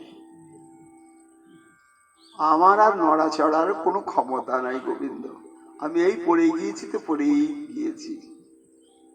সে কি প্রভু, আমি অন্য কাজে তো ভেতরে যেতে চাইছি না। গোবিন্দ কহে করিতে চাহি পাদ সম্বাহন, আমি তোমার চরণ সেবা করবার জন্যই তো ভেতরে যাব প্রভু। প্রভু কহে করো বা না করো লয় তোমার মন। ভাই আমি নড়তে পারবো না, তুমি করলে করবে, না করলে না করবে, তাতে আমার তোমার প্রতি যে আমি রুষ্ট তুষ্ট এরকম কোনো ব্যাপার নেই, ওটা তোমার ব্যাপার। কিন্তু আমি আর নড়তে চড়তেও পারবো না, এ পাশ ওপাশ হতেও পারবো না। গোবিন্দ দেখলেন সর্বনাশ, আজকেই তো প্রভুর চরণ সম্বাহনটা প্রয়োজন বেশি। তখন তবে গোবিন্দ বহির্বাস তার উপরে দিয়া, ভিতর ঘর গেলা মহাপ্রভুকে লঙ্ঘিয়া। একটা বহির্বাস মানে উড়নি ছিল চাদর, সেটি মহাপ্রভুর উপরে দিয়ে দিলেন, দিয়ে একেবারে পাটা উপর দিয়ে ডিঙ্গিয়ে ভেতরে চলে গেলেন। মহাপ্রভু পড়েই রয়েছেন। ভেতরে গিয়ে পাদ সম্বাহন করিল, পৃষ্ঠ কোটি চাপিল, আর মধুর মর্দনে প্রভুর পরিশ্রম গেল। গোবিন্দ গিয়ে ভেতরে, আর খুব এক্সপার্ট ছিল, মানে দক্ষ ছিল এই পাদ সম্বাহন ক্রিয়া। এমন ভাবে পা টিপে দিলেন, কোমরটা পিঠটা এমন ভাবে সেবা করে দিলেন, আর সঙ্গে সঙ্গে মহাপ্রভুর যত ক্লান্তি সব চলে গেল, গিয়ে সঙ্গে সঙ্গে একেবারে গাঢ় নিদ্রা এসে গেল। সুখে নিদ্রা হইল প্রভুর, গোবিন্দ চাপে অঙ্গ, দণ্ড দি বহি প্রভুর নিদ্রা হইল ভঙ্গ। এখন প্রভু তো ঘুমিয়ে পড়েছেন, আর চরণ সেবা করেই যাচ্ছেন, করেই যাচ্ছেন, করেই যাচ্ছেন। তা প্রভুর দণ্ড দুই মানে ঘন্টা দেড়েক কি ঘন্টা দুয়েক ঘুমানোর পরেই ঘুমটা ভেঙে গিয়েছে। গিয়ে দেখছেন আরে গোবিন্দ এখনো পা টিপছে তো টিপছেই, এরকম তো নয়। প্রভু জানেন যে আমি যেই ঘুমিয়ে পড়ি গোবিন্দ চলে যায় প্রসাদ পাওয়ার জন্য, এটা মহাপ্রভু ভালোভাবে জানেন। কিন্তু আজকে দেখছি ব্যতিক্রম। গোবিন্দে দেখিয়া প্রভু বলে ক্রুদ্ধ হইয়া, অদ্যাপিও এতক্ষণ আশিস বসিয়া। গোবিন্দ এখনো তুমি বসে রয়েছ? আরে আমি ঘুমিয়ে গেলাম, ঘুমটা আমার পূর্ণ হয়ে গেল, আবার আমি জেগে উঠলাম, আর সেই থেকে তুমি এইভাবে বসেই রয়েছো আর এমনি করে পাদ সম্মান করছো। নিদ্রা হইলে কেন নাহি গেলা প্রসাদে খাইতে? আমি ঘুমিয়ে পড়লে তো তুমি প্রত্যেক দিন প্রসাদ পেতে চলে যাও, আজকে গেলে না কেন, যাওনি কেন? গোবিন্দ কহে দ্বারে শুইলা যাইতে নারী পথে। কি করে যাব প্রভু, তুমি দরজা যেতে এমন ভাবে শুয়ে আছো, আমার তার যাওয়ার উপায় নেই। যদি রাস্তা থাকতো আমি চলেই যেতাম, তুমি ঘুমিয়ে পড়েছো দেখেই তো আমার সুখ হচ্ছিল, যে তুমি কি গভীর নিদ্রায় নিদ্রিত হয়েছো। আমার একটু ক্ষুধাও যে পায়নি তাও না, কিন্তু যাওয়ার তো পাইনি, এমন শয়ন করে রয়েছো। প্রভু কহে ভিতরে তবে আইলা কেমন? আরে বোকা, তা তুমি যখন ভেতরে ঢুকেছো, তা ঢুকেছো তো? হ্যাঁ প্রভু ঢুকেছি। তো যেমন করে ঢুকেছো অমনি করে তো বেরিয়ে যেতে পারতে, সেটা কেন গেলে না? প্রভু কহে ভেতরে তবে আইলা কেমনে? তৈছে কেনে প্রসাদ লইতে না কইলে গমনে? গোবিন্দ কহে মনে আমার সেবা সে নিয়ম, অপরাধ হোক কিংবা নরকে গমন।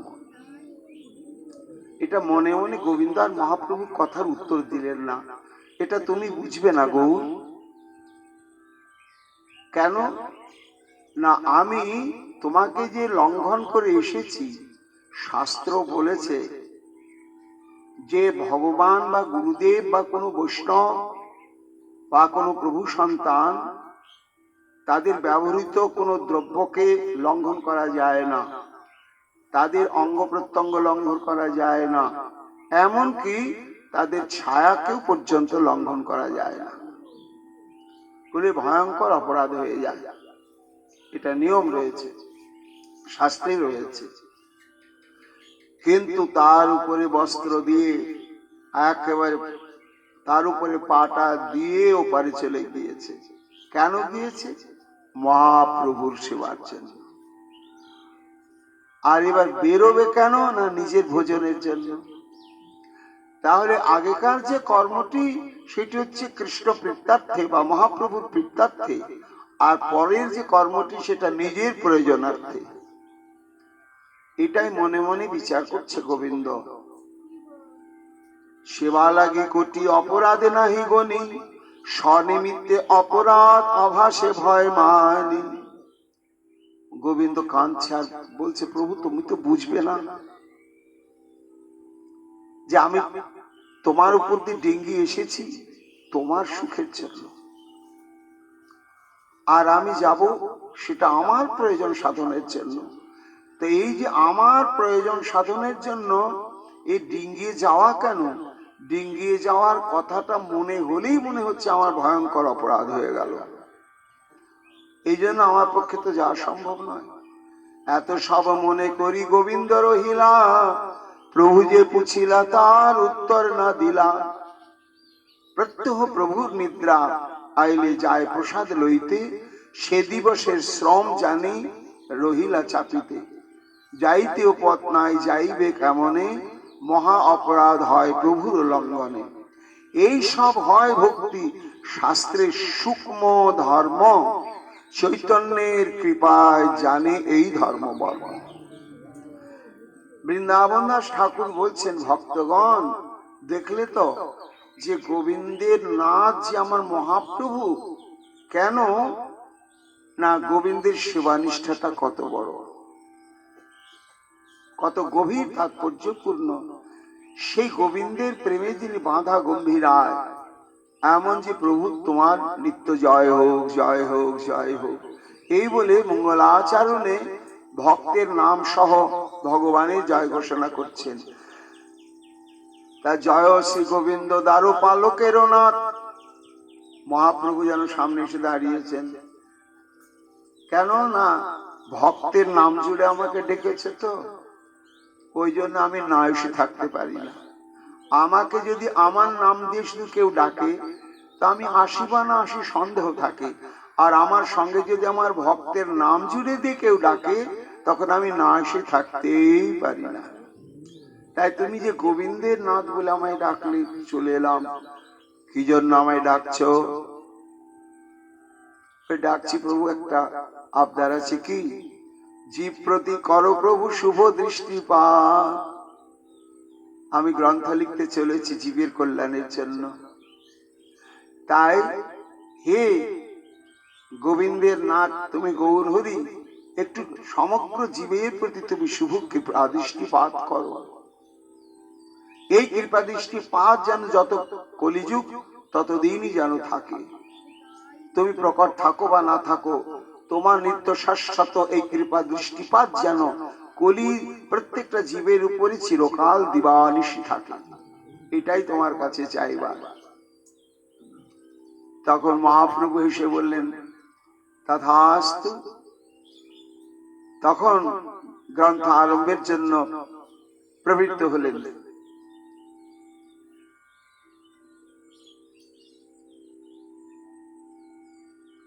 জয় জয় জগন্নাথ পুত্র বিপ্ররাজ, জয় হোক তোর যত শ্রীভক্ত সমাজ। জয় জয় কৃপা সিন্ধু কমল লোচন, হেন কৃপা কর তোর যশে রহু মন। মঙ্গলাচরণে মহাপ্রভুর কাছে প্রার্থনা করছেন, প্রভু আমি যেন তোমার গুণের কথা, তোমার মহিমার কথা, তোমার করুণার কথা আমি প্রাণ খুলে গাইতে পারি, এমন তুমি কৃপা শক্তি সঞ্চার করো। বৃন্দাবন দাস, তুমি কোন কথা বলতে চলেছ? ওই দেখো শোনো, আদি খণ্ডে শোনো ভাই চৈতন্যের কথা, বিদ্যার বিলাস প্রভু করিলেন যথা। এই যে নিত্যানন্দ প্রসঙ্গ আমরা এতদিন ধরে শ্রবণ করলাম, আমরা ছিলাম কোথায়? না, ওই যে গঙ্গাদাস পণ্ডিতের টোলে মহাপ্রভুকে ভর্তি করে দিয়ে আসার পরে সেই সময় মহাপ্রভুর যে বিদ্যা চর্চা, ওইখানে কিন্তু আমরা আছি। এবার মাঝখানে নিত্যানন্দ প্রসঙ্গ এতক্ষণ বৃন্দাবন দাস ঠাকুর বলার পরে আবার এই পূর্ব প্রসঙ্গে ফিরে এলেন। এতদিনে মহাপ্রভু অনেক বিদ্যা অর্জন করেছেন এবং উপাধি প্রাপ্ত হয়েছেন। শুধু তাই নয়, তিনি গঙ্গাদাস পণ্ডিতের প্রতিনিধি পর্যন্ত হয়ে গেছেন। গঙ্গাদাস পণ্ডিত আর নিজে উদ্যাপনা করেন না, বসে থাকেন আর বলেন, যাও ওই গৌরাঙ্গের কাছে যাও, নিমাই পণ্ডিতের কাছে যাও, আমিও যা পারবো না ও তোমাদের সব শিখিয়ে দেবে। সেই যে বিদ্যাবিলাসের প্রসঙ্গে আবার ফিরে এলেন বৃন্দাবন দাস। হেন মতে নবদ্বীপে শ্রী গৌর সুন্দর, রাত্রি দিন বিদ্যা রসে নাহি কই অবসর। মহাপ্রভু যখন যে সাধনায় ডোবেন, জগৎকে দেখান এইভাবেই ডুবতে হয়। সর্বক্ষণ ওই অধ্যয়ন, অধ্যাপনা, গ্রন্থানুশীলন আর গ্রন্থ বিচার, এছাড়া আর কোনো অভিনিবেশই নেই। উষাকালে সন্ধ্যা করি ত্রিদশের নাথ, পড়িতে চলেন সর্বশিষ্য গণসার। ব্রাহ্মমূর্তে গাত্রোত্থান করে গঙ্গা স্নানাদি করে পূজা অর্চন আহ্নিক তর্পণ সমাধা করে ওই চলে যান গঙ্গাদাস পণ্ডিতের টোলে। আসিয়া বৈশেন গঙ্গা দাসের সভায়, পক্ষ প্রতিপক্ষ প্রভু করেন সদায়। প্রভু স্থানে পুঁথি চিনতে নাহি যে যে জন, তাহারে সে প্রভু কদর্থে নয়নুক্ষণ। এখন সবাই তো গঙ্গাদাস পণ্ডিতের বিদ্যালয়ে পড়াশোনা করে, তা এর মধ্যে কিছু কিছু শিষ্য বা ছাত্র রয়েছে, আমরা ও নিমাই পণ্ডিতকে দেখিয়ে দিয়েছে অধ্যাপক মশাই, উনি তো আছেন, উনি তো পড়াচ্ছেন, তাও উনি যে আমাদের দিয়েছেন তাই নিয়ে থাকবো, আবার এই নিমাই পণ্ডিতের দিকে যাবো কেন? কেউ কেউ আপন ভাবেই থাকে। আর মহাপ্রভু ওটাই লক্ষ্য করেন, আরে নিজে নিজেই সব গ্রন্থ নিয়ে কি অধ্যাপকের কাছে একটু শিখলো না শিখলো সব পড়ে রয়েছে, একটু কেউ আমার কাছে সে চর্চা করে না কেন? চর্চার বিষয় কি না, এখানে পড়ার বিষয়বস্তু হচ্ছে ব্যাকরণ। আর ব্যাকরণ অদ্ভুত একটি বিষয়, যার মধ্যে প্রচুর প্রচুর বহু ধরনের সিদ্ধান্তের সন্ধির, একই সন্ধি সাধারণ জ্ঞানে এই সন্ধি হয়, আবার বিশেষ বিশেষ ক্ষেত্রে এই সন্ধিটা উল্টো পাল্টা হয়ে যায়। সমাস, কারক, বিভক্তি, এই সমস্ত যোগেই তো শব্দ এবং ধাতুরূপ ইত্যাদি বাক্য নির্মাণ হয়। তা এই যে সমাস বিচার, সন্ধি বিচার, কারক বিভক্তি বিচার ইত্যাদি একটু বড় দুরূহ এবং ভীষণভাবে চর্চা করতে হয়। ওই পাশ করার মতন একটুখানি পড়ে নিলাম, আর ভাগ্যে ভালো হলো তো ওই কয়েকটাই প্রশ্ন এলো, কোন রকমের দিলাম আর উপাধিটা পেয়ে গেলাম। তখনকার দিনে এই ছিল না, একেবারে মৌলিক জ্ঞান অর্জন করতে হতো। আর মৌলিক জ্ঞান অর্জন করতে গেলে সেটা সবসময় অনুশীলন করতে হতো, অনুশীলন না করলে হবে না। এখন মহাপ্রভু দেখছেন সবাই তো পণ্ডিতের নির্দেশ মেনে আমার কাছে আসছে, এই মুরারিটাই আসে না। কি যে পড়ে, কি যে দেখে নেয়, আরে এটা চর্চা না করলে ভেতরে প্রবেশ করা যায় না। তাহলে তো হয়েই যেত মানুষ, কেন? ডাক্তারি বই কিনে নি ডাক্তার হয়ে যেত, বই কিনে কিনে নি সব হয়ে যেত। তাহলে আবার স্কুল কলেজে গিয়ে পড়াশোনা করতে হয় কেন? না, দরকার আছে। বসিয়া পড়িয়া বৈশেন প্রভু পুঁথি চিন্তাইতে, যার যত গণ লইয়া বৈশে নানা ভিতে, না চিনতে মুরারি গুপ্ত পুঁথি প্রভু স্থানে, অতএব প্রভু কিছু চালেন তাহারে। প্রভুর ধ্যান ওই মুরারি গুপ্তের প্রতি। মুরারি গুপ্ত মহাপ্রভুর বন্ধু স্থানীয় বটে, কিন্তু বয়সে একটু অনেক বেশি, বয়সে বড় মহাপ্রভুর চাইতে, কিন্তু বন্ধু স্থানীয়। এখন দেখে মুরারি গুপ্ত তো একটু কারক সন্ধি বিভক্তি কি যে কি করছে না করছে একটু আমার কাছে আসেও না। হতে হতে তার দিকে একেবারে ধ্যান দিলেন। যোগপট্ট ছান্দে বস্ত্র করিয়া বন্ধন, বৈশেন সবার মধ্যে করি বিরাসন, চন্দনের শোভে উদ্ধতি লোক সুভাতি, মুকুতা গঞ্জয় দিব্য দর্শনের ভাতি, গৌরাঙ্গ সুন্দর বেশ মদন মোহন, 16 বৎসর প্রভু প্রথম যৌবন। 16 বছর বয়স হয়ে গিয়েছে মহাপ্রভু। বৃহস্পতি জিনিয়া পাণ্ডিত্য পরকাশ, স্বতন্ত্র যে পুঁথি চিনতে তারে করে হাস। প্রভু বলে ইতিহাসে কোন বড় জন, আসিয়া খণ্ডক দেখি আমারও স্থাপন, সন্ধি কার্য না জানিয়া কোন কোন জনা, আপনে চিন্তায় পুঁথি প্রবোধে আপনা। আর এই ব্যাকরণের এই সমস্ত সূত্র সংক্রান্ত ব্যাপার এত বিচার্য বিষয় রয়েছে যে নিজে নিজে ওই 10-20টা গ্রন্থ দেখে দেখে দেখে দেখে সুসিদ্ধান্তে পৌঁছা যাবে না। এ জ্ঞানবৃদ্ধ কোন অধ্যাপকের আনুগত্য নিয়ে অনুশীলন করতে হবে, তবেই সেটি জানা যাবে। তা মহাপ্রভুর ইচ্ছা যে একটু আমার কাছে এসে দেখাশোনা করুক মুরারি গুপ্ত। আর মুরারি গুপ্ত বালাই নেই, শোনায় মুরারি গুপ্ত এত পটঙ্কার, না বলে কিছু কার্য করে আপনার।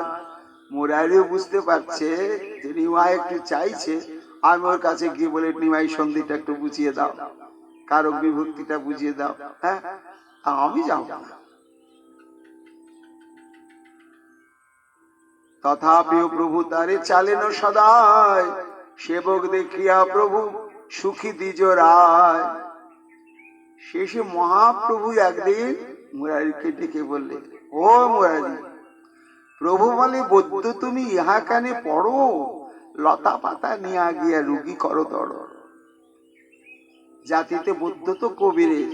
মুরারি গুপ্তের বাবা ঠাকুর দাদা তারামল থেকে ওই বাড়িতে সব লতা পাতা শেকড় বাকড় ইত্যাদি নিয়ে ওই ওষুধ তৈরি আর রুগীপত্র দেখা, এটা চিরকালই ওদের বংশের নিয়ম। তাই মহাপ্রভু বলছেন, কি প্রয়োজন পড়াশোনা? কবিরেজ লতা পাতা নিয়ে যাও, দেখো কোন রোগী এসছে, তাকে তাড়াতাড়ি সুস্থ করার ব্যবস্থা করে দাও। রোগ তো অনেক রকম, সাধ্য, দুঃসাধ্য, অসাধ্য রোগ। সাধ্য রোগ অল্প চিকিৎসা করলে সেরে যায়, আর দুঃসাধ্য রোগ বহুদিন চিকিৎসা করতে হয়। আর কতগুলো আছে অসাধ্য রোগ, তদানীন্তন কালে, সেগুলো বড় বড় সমস্ত যারা বেদজ্ঞ, যারা বেদ অধ্যয়ন করে আয়ুর্বেদ শাস্ত্র অধিগত করেছেন, তারা নারী দিকে বুঝতেন এটা অসাধ্য ব্যাধি। তখন তারা বলেই দিতেন যে ভগবানের নাম করো, আর কিছু করবার নেই। এই সব তো তোমার ব্যাপার, তুমি ব্যাকরণের কি বুঝবে? তাই তো একা একাই বসে থাকো, কোনোদিন আমার কাছে কিছু জিজ্ঞাসাই করতে আসো না।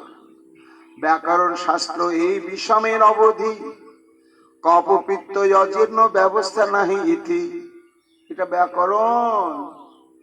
আর তুমি দেখছো যে এটা কবিরাজি বই, এর মধ্যে জ্বর হলে কি ওষুধ লাগবে, সর্দি হলে কি, কাশি হলে কি, হাঁপানি হলে কি,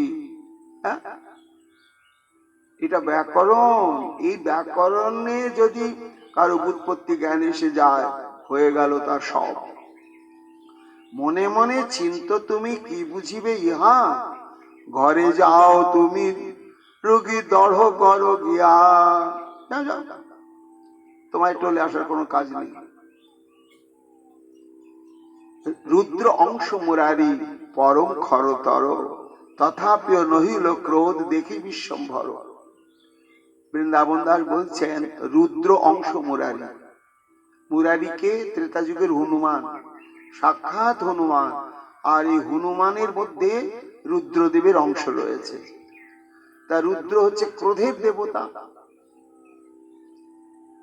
এই জন্য মুরারির মধ্যে যে ক্রোধ নেই তা নয়, যথেষ্ট আছে, কিন্তু প্রকাশ করলেন না। তথাপি নহিল ক্রোধ দেখি বিশ্বম্ভর। প্রত্যুত্তর দিল কেনে, বড় তো ঠাকুর, সবারে চালো দেখি গর্ব হব চুর।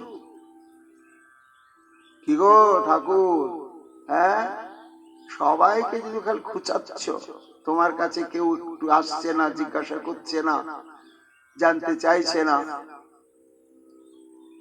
এটা ঠিক নয়। সবাই এটা ভালো চোখে যে নেবে তা তো নয়।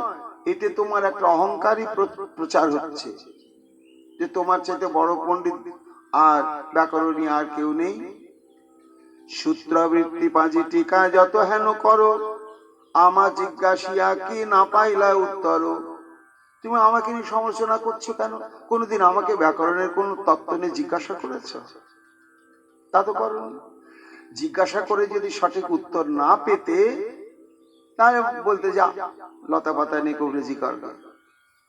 তুমি তো আমার সঙ্গে কোনোদিন বাতচিতই করনি, কোনো কিছু জিজ্ঞাসাই করনি। বিনা জিজ্ঞাসিয়া বলো কি জানিস তুই, ঠাকুর ব্রাহ্মণ তুমি কি বলিব মুই। আমি তো বামন, তোমাকে আমি কিছু বলতে পারছি না। প্রভু বলে ব্যাখ্যা করো, আজি যে পড়িলা। ব্যাখ্যা করে গুপ্ত প্রভু খণ্ডিতে লাগিলা। তাই নাকি? দেখি আজকে কি কি পড়েছ বলো। আর সেগুলোকে খণ্ডন করতে লাগলে মহাপ্রভু। তো যত যত মহাপ্রভু খণ্ডন করছেন, একেবারে এমন ভাবে সেগুলোকে আবার পুনর্বার স্থাপন করছেন, আর মহাপ্রভু সেটাকে কাটতেই পারছেন না। ব্যাখ্যা করে গুপ্ত প্রভু খণ্ডিতে লাগিলা। গুপ্ত বলে এক অর্থ, প্রভু বলে আর। প্রভু ভৃত্যে কেহ কারে নারে চিনিবার। কৃপা শক্তি তো আগেই হয়েছে মুরারি গুপ্তের প্রতি মহাপ্রভুর, ওটা পড়াশোনা আরম্ভের আগে শৈশবকাল। বিশেষ কৃপা প্রাপ্ত হয়েছেন মহাপ্রভু। সেই জন্য কৃপা শক্তিতে তার মহাপ্রভুর যে জ্ঞান, সেই জ্ঞানটা সঞ্চারিত হয়েছে তোমার এই গুপ্তের মধ্যে। প্রভুর প্রভাবে গুপ্ত পরম পণ্ডিত, মুরারির ব্যাখ্যা শুনি প্রভু হন হরষে। খুব আনন্দ হয়ে গেল মহাপ্রভু, যাক যাক মুরারি, তাহলে তুমি আমাদের ধ্যান দিয়ে আছো নিশ্চয়। অন্যান্যের সঙ্গে আমি যা কিছু আলোচনা করি সেগুলো শুনতে শুনতে তোমার ধারণা হয়ে গিয়েছে। এই শেষ সন্তোষে দিলেন তার অঙ্গে পদ্ম হস্ত, মুরারির দেহ হইল আনন্দ সমস্ত। যেই স্পর্শ করলেন, আহা, স্পর্শ মাত্রের সমস্ত শরীরে এক অনির্বচনীয় আনন্দের শিহরণ শিরা উপশিরাকে একেবারে যেন উথাল পাথাল করে উঠল। চিন্তায় মুরারি গুপ্ত আপন হৃদয়ে, প্রাকৃত মনুষ্য কবু এ পুরুষ নয়। সেই স্পর্শ পেয়ে মুরারি গুপ্ত চিন্তা করছে, এ তো সাধারণ মানুষ নয়। তখন মনে পড়ে গেল, ও আমিও তো বেভুল হয়ে গিয়েছিলাম, এ তো তোমারই মায়া। ছোটবেলায় তো তোমার তত্ত্ব আমি অবহিত হয়েছি, আর তুমি সেটা কৃপা করে জানিয়েছ। কবে না, মহাপ্রভু তখনও পড়াশোনা তেমন আরম্ভ করেননি বাড়িতে, কিন্তু মহাপ্রভুর সৌন্দর্য মানে শিশু নিমায়ের সৌন্দর্য মাধুর্য এবং তার ছোটখাটো কিছু অলৌকিক লীলা প্রসঙ্গ নিয়ে আস্তে আস্তে সমাজে নানা জনশ্রুতি ছড়িয়েছে। সেই সম্ভব মুরারি গুপ্তের কানে গিয়েছে। তো বয়সে বড়, তো তার আগে থেকে পড়াশোনা করে। আর মুরারি গুপ্ত তো হচ্ছে হনুমান রাম ভক্ত, তাই এরা যোগ বাশিষ্ঠ রামায়ণটি চর্চা করে, অর্থাৎ যোগক্রিয়া, প্রাণায়ামাদি, নির্বিশেষ ব্রহ্মতত্ত্ব এই সমস্ত রয়েছে।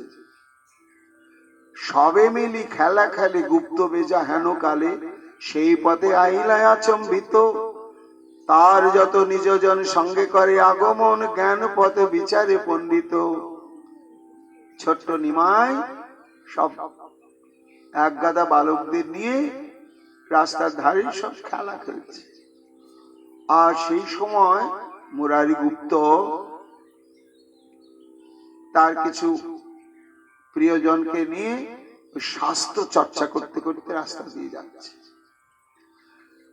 তার যোগ বাশিষ্ঠ রামায়ণ পড়ে, তো ওই তত্ত্বটা বুঝাচ্ছে। তখন ভক্তির রাজ্যে প্রবেশ করেনি মুরারি, জ্ঞান রাজ্যে। বলে দেখো ভাই, এই সবই জগ মায়া, বুঝলে কেন? যা দেখছো সবই মায়া। মহাপ্রভু শিশু নিমায় তাকিয়ে দেখছেন। দেখতে দেখতে তখন ওই মুরারি গুপ্ত যা যা করে, যা যা বলে, মহাপ্রভু অমনি করে নকল করে বলছেন, ভঙ্গি করে। মহাপ্রভু বলছেন, ভাই দেখো দেখো সবই মায়া। ব্রহ্ম সত্যম জগন মিথ্যা, জগতে ব্রহ্মই সত্য, আর যা দেখছো সবই মিথ্যা। মহাপ্রভু হাতটা মেরে বলছেন, ব্রহ্মই সত্য, জগতে আর যা যা বলছে পেছনে পেছনে মহাপ্রভু অমনি করে মুখটা নাড়াচ্ছে, হাত নাড়াচ্ছে, বলতে বলতে যাচ্ছে। হঠাৎ মুরারি গুপ্ত ভাবছে, কে রে, আমাকে ভ্যাংচাচ্ছেটা কে? যার সঙ্গে অনুমানে যোগশাস্ত্র ব্যাখ্যানে করশির করিয়া চালন, দেখি বিশ্বম্ভর রায়, তার পাছে পাছে যায় অনুসরি গমন বচন। দেখি বৌদ্ধ মুরারি কটাক্ষে তিলেক হেরি, পুনু করে যোগের বাখান, সেই মতো বিশ্বম্ভরে যোগের ব্যাখ্যানও করে, তেনে রাড়ে হাত কেন মুখ খান। একবার তাকালেন, ডেপো ছোড়া আলোচনার মধ্যে ডুবে আছেন। তো আমার সঙ্গে চলো ভাই। আবার তখন অষ্টাঙ্গ যোগ সাধনা বর্ণনা করছেন। আবার নিমাই ওই রকমই বলছে, এই মতো বেরি বেরি পরিহাসে গৌর হরি, শিশুগণ সংগতি করিয়া, দেখিয়া মুরারি বৌদ্ধ নিজ আচরণে বেদ্য, কুবচন কহিল রুষিয়া। সজ্জার হলো না, দাঁড়িয়ে বলে, কে রে এটা? অদ্ভুত শিক্ষা দীক্ষা বোধ নেই? একে আমার সমবয়স্ক যে আমার সঙ্গে কৌতুক করছে, এ তো আমাকে তাচ্ছিল্য করছে। কেউ বললে এই তো নিমাই জগন্নাথ মিশ্র। ও তাই বটে, এচ্ছারিকে বলে ভালো, দেখিলে তো ছাওয়ালো, মিশ্র পুরন দর্শিত এই সর্বত্র শুনিয়ে কথা, ইহারে যে গুণগাথা, ভালো নাম ইহারও নিমাই। এই নিমাই পণ্ডিত, নিমাই জগন্নাথ মিশ্রের ছেলে। এই রাম রাম রাম। যতদিন সামনাসামনি হয়নি ততদিন আমার শ্রদ্ধা ছিল যে জগন্নাথ মিশ্র পুত্রের মতো পুত্র পেয়েছে। কিন্তু দেখছি উদ্ধত, আর এক্ষুনি এই বয়সেই এর স্বভাবটা এরকম হয়ে যাচ্ছে। এ যখন পরিণত বয়সে যাবে তখন যে কি করবে কে জানে। এই রকম মন্তব্য ছুড়ে দিল, আর কটমাট করে তাকালে নিমাইয়ের দিকে। ওই সন শুনিয়া বাণী রুশিলা সে গৌরমণি, অনুগতে কৃপারে কারণ, ভ্রুকুটি বদন করি বলে বাক চাতুরি, জানাইব ভোজনের ক্ষণ। এমনি করে যে কটমট করে তাকিয়েছে, আর নিমাই কটমট করে তাকিয়েছে, কি আমাকে এমনি করছো? খেতে বসবে তখন আমি দেখাবো তোমাকে। দুপুরে যখন খেতে বসবে তখন আমি তোমাকে দেখাবো। বলে মহাপ্রভু তো চলে গেল শিশু। আর মুরারি গুপ্ত ভাবলি ধু বাচ্চা ছেলে কি বললো বলুক গা। শুনি বিশ্বম্বর বাণী মুরারি সে মনে গনি, ঘরে গেলা বিস্মিত হিয়ায়, গৃহকার্যে ব্যাবৃতে পাশরিল আনচিতে, হইল সবে ভোজন সময়। কিছুক্ষণ ভাবলো যে ছেলেটা এত সুন্দর দেখতে, চারিদিকে সুখ্যাতি, কিন্তু এইরকম আচরণটা অভদ্র আচরণ, এটা ঠিক নয়। আবার কেমন এখন আমাকে শাসাচ্ছে, দুপুর বেলা খেতে বসলে দেখিয়ে দেবো মজা। কি দেখাবে? এইসব চিন্তা ভাবনা করে বাড়িতে গিয়ে আবার রুগীপত্র দেখতে দেখতে কথাটা ভুলেই গেছে, মনেই নেই। দুপুর হয়ে গিয়েছে, এবার নিজের কীর্তাদি সমাধা করে সবে বসেছে ভোজনে। মুরারি গুপ্তের ঘরে গেলা নিজ অভ্যন্তরে, ভোজন করো এ বৈদ্যরাজ, মেঘ গম্ভীর নাদে নিজ মন পরশারে, মুরারি বলিয়া দিল ডাক। এখন মুরারি গুপ্ত তার স্বপ্ন ভাবেননি, ভুলেও গিয়েছেন, উনি আপন ভাবে খেতে বসেছেন। আর একেবারে ল্যাংটো পুটো হয়ে সেখানে গিয়ে হাজির। মুরারি তো ভোজনের আবেশে রয়েছেন, আর গলাটাকে গম্ভীর করে বলছে মুরারি, যেন মুরারি বাপ ঠাকুর ডাকছে। ডাকটা শুনছি চেনা ডাক, আবার এত ভারী গলায় বলছি যেন একেবারে মাতব্বর। স্বর শুনি সমরিল গোরাচাঁদ, যে কহিল গুপ্ত বেজা চমকিত চিত। এই রে, এই তো খাওয়ার সময় আসবে বলেছিল, ঠিক এসেছে, এসেছে, ভালো এসেছে। তবে সে গৌর হরি কি করো বলি, সেইখানে হইল উপনীত। ও গুপ্ত, ও মুরারি গুপ্ত, আরে ও বৌদ্ধ ঠাকুর, কি করছো গো, কি করছো গো? বলতে বলতে একদম কাছাকাছি চলে এসেছে। আর মুরারি গুপ্ত দেখছি তার স্ত্রীও কাছে নেই। যাক, ছেলেটা যখন হঠাৎ করে এসেছে দুপুর বেলা বাড়িতে, একটু বসতে তো দেওয়া দরকার। একটু ব্যস্ত হয়ে গিয়েছেন খেতে খেতে। আর নিমাই বলছে, তরস্ত না হও তুমি, এইখানে আছি আমি, ভোজন করহ বাণী বইল। তোমার কোনো চিন্তা নাই, ব্যস্ত হয়ে না আমার জন্য, আমি এইখানে আছি, এখানেই থাকছি, তুমি খাও, তুমি খাও, তুমি ভোজন করো। বুঝতে পারেনি যে ভোজন করতে নিয়েছে। মধ্যাহ্ন ভোজন বেলা ধীরে ধীরে নিওয়ারে গেলা, থালা ভরিয়ে মুত মুতিল নিতাই গৌর হরি বল। এখন একেবারে থালার সামনে গিয়ে হিসি করতে আরম্ভ করেছে। আর তো থালার মধ্যেই পড়ছে। মুরারি গুপ্ত তো একেবারে কি কি বলি ছিছি করি, উঠি না সে মুরারি, করতালি দিয়া বলে গোরা, ভক্তি পথ ছাড়িয়া করশির নাড়িয়া, যোগ বলো এই অভিপারা। এই সর্বং খল্লিদং ব্রহ্ম, সবই ব্রহ্ম, তাহলে তোমার অন্নটা ব্রহ্ম আর আমার পেচ্ছাপটা ব্রহ্ম হবে না কেন? তাই সবই তুমি এক, সবই তুমি এক, সবই তুমি এক। ও লোককে বুঝাবার জন্য বলো, আর নিজে মানো না, নিজে ব্যবহার করো, ব্যবহারিক জীবনে সেটা তুমি প্রতিপালন করো না। এই রকম তুমি বলে গম্ভীর হয়ে গেলেন ওই বিবসন অবস্থাতে। ছোট্ট নিমাই জ্ঞান কর্ম উপেক্ষিয়া কৃষ্ণ ভজ মন দিয়া, রসিক বিদগ্ধ চিদানন্দ, ভৌতিকে যাহারে দৃষ্টি, ও নহে ভজন পুষ্টি, নাহি বোঝে বুঝি অতি মন্দ। শোনো মুরারি, ভক্তি হচ্ছে সর্বশ্রেষ্ঠ। যদি তোমার ভিতরে কিছু পারমার্থিক চেতনা থাকে, তাহলে তুমি ভক্তির কথা বলো, ভক্তির পথে নিজের জীবনকে প্রতিষ্ঠিত করো। এ যুগে জ্ঞানের কথা চলবে না।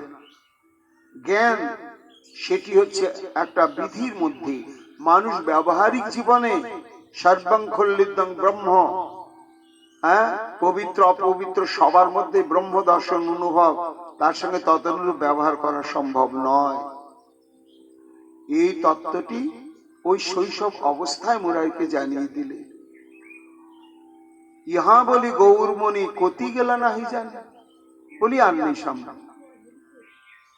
তখন মুরারি ধাঁধায় পড়ে গেলেন, স্বপ্ন দেখলাম না সত্যি সত্যি এলো?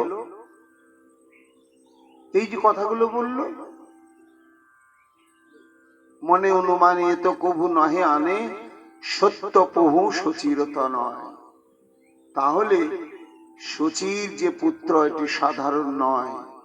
এত অনুমান করি তবে সেই মুরারি, আস্তে ব্যতে চলিলা সত্তর, চলিতে না পারে থে, অতি আনন্দিত চিতে গেলা যথা মিশ্র পুরন্দর। তাড়াতাড়ি মুখটুক ধুয়ে ছুটলেন সচি মায়ের অঙ্গনে, যে সত্যি নিমাই আমার এখানে এসেছিল, কি অবস্থায় আছে দেখি তো। দৌড়াতে দৌড়তে গিয়ে উপস্থিত, কিন্তু পারছে না। ওই যে গম্ভীরনাথের কয়েকটি কথা বলেছে, যে জ্ঞান কর্ম যোগ ধর্মে কৃষ্ণ নহে বশ, কৃষ্ণ বশ হেতু এক প্রেম ভক্তি রস। এই কথাগুলি কানে বাজছে। ভাবে কত কত, স্থির হইতে নারে পড়িয়া চরণ তলে পুনু পুনু করে পরনাম, দেখিয়া সে বিশ্বম্ভর মায়ের কোল ভিতর, প্রবেশিল যেহেন অজ্ঞান। প্রণাম করতে যে নিয়েছে শিশু, নিমাই তো শিশু, আমাকে দেখো প্রণাম করছে কেন, বলে মায়ের কোলে গিয়ে একেবারে আঁচল দিয়ে মুখ ঢেকে বসে থাকে। বালক লালিছ কাছে ইহা তো জানিবে পাছে, তোর সম নাহি ভাগ্যবান। সচি বলছেন, আহা মুরারি, তুমি বয়সে বড়, আমার নিমুকে এমন করে প্রণাম করছো কেন? বলে মা, কে সাধারণ শিশু, তার সমান নাহি, তোমার সমান ভাগ্যবান কেউ নেই। সম্বরী রাখিও মনে এই মোর বচনে, এই গৌর সেই ভগবান। সেই মুরারির কথা মনে পড়ে গেল। মহাপ্রভু যখন স্পর্শ করলেন, সন্তুষ্ট হয়ে তর্কে মুরারি জিতে গিয়েছেন গঙ্গাদাস পণ্ডিতের টোলের মধ্যে, এত আনন্দ মহাপ্রভু স্পর্শ করেছেন। সেই অপ্রাকৃত চিন্ময় স্পর্শের সুখ মুরারি আর কিছুতেই ভুলতে পারছেন না। বারবার মনে হচ্ছে এ তো সাধারণ নয়, এমনও পাণ্ডিত্য কিবা মনুষ্যের হয়, হস্ত স্পর্শে দেহ হইল পরানন্দময়। চিন্তিলে ইহার স্থানে কিছু লাজ নাই, চিন্তিলে কুবুদ্ধি সর্ব নবদ্বীপে নাই। সন্তোষিত হইয়া বলেন বৌদ্ধভর, চিত্তিব তোমার স্থানে শোনো বিশ্বম্ভর। বৃন্দাবন দাস বলছেন, তখন মুরারিগুপ্ত বললেন, নিমাই, আজ থেকে আমি তোমার কাছে সমস্ত অনুশীলন করব। ঠাকুরের সেবকে হেন মতে করি রঙ্গে, গঙ্গা স্নানে চলিলেন হইয়া সব সঙ্গে।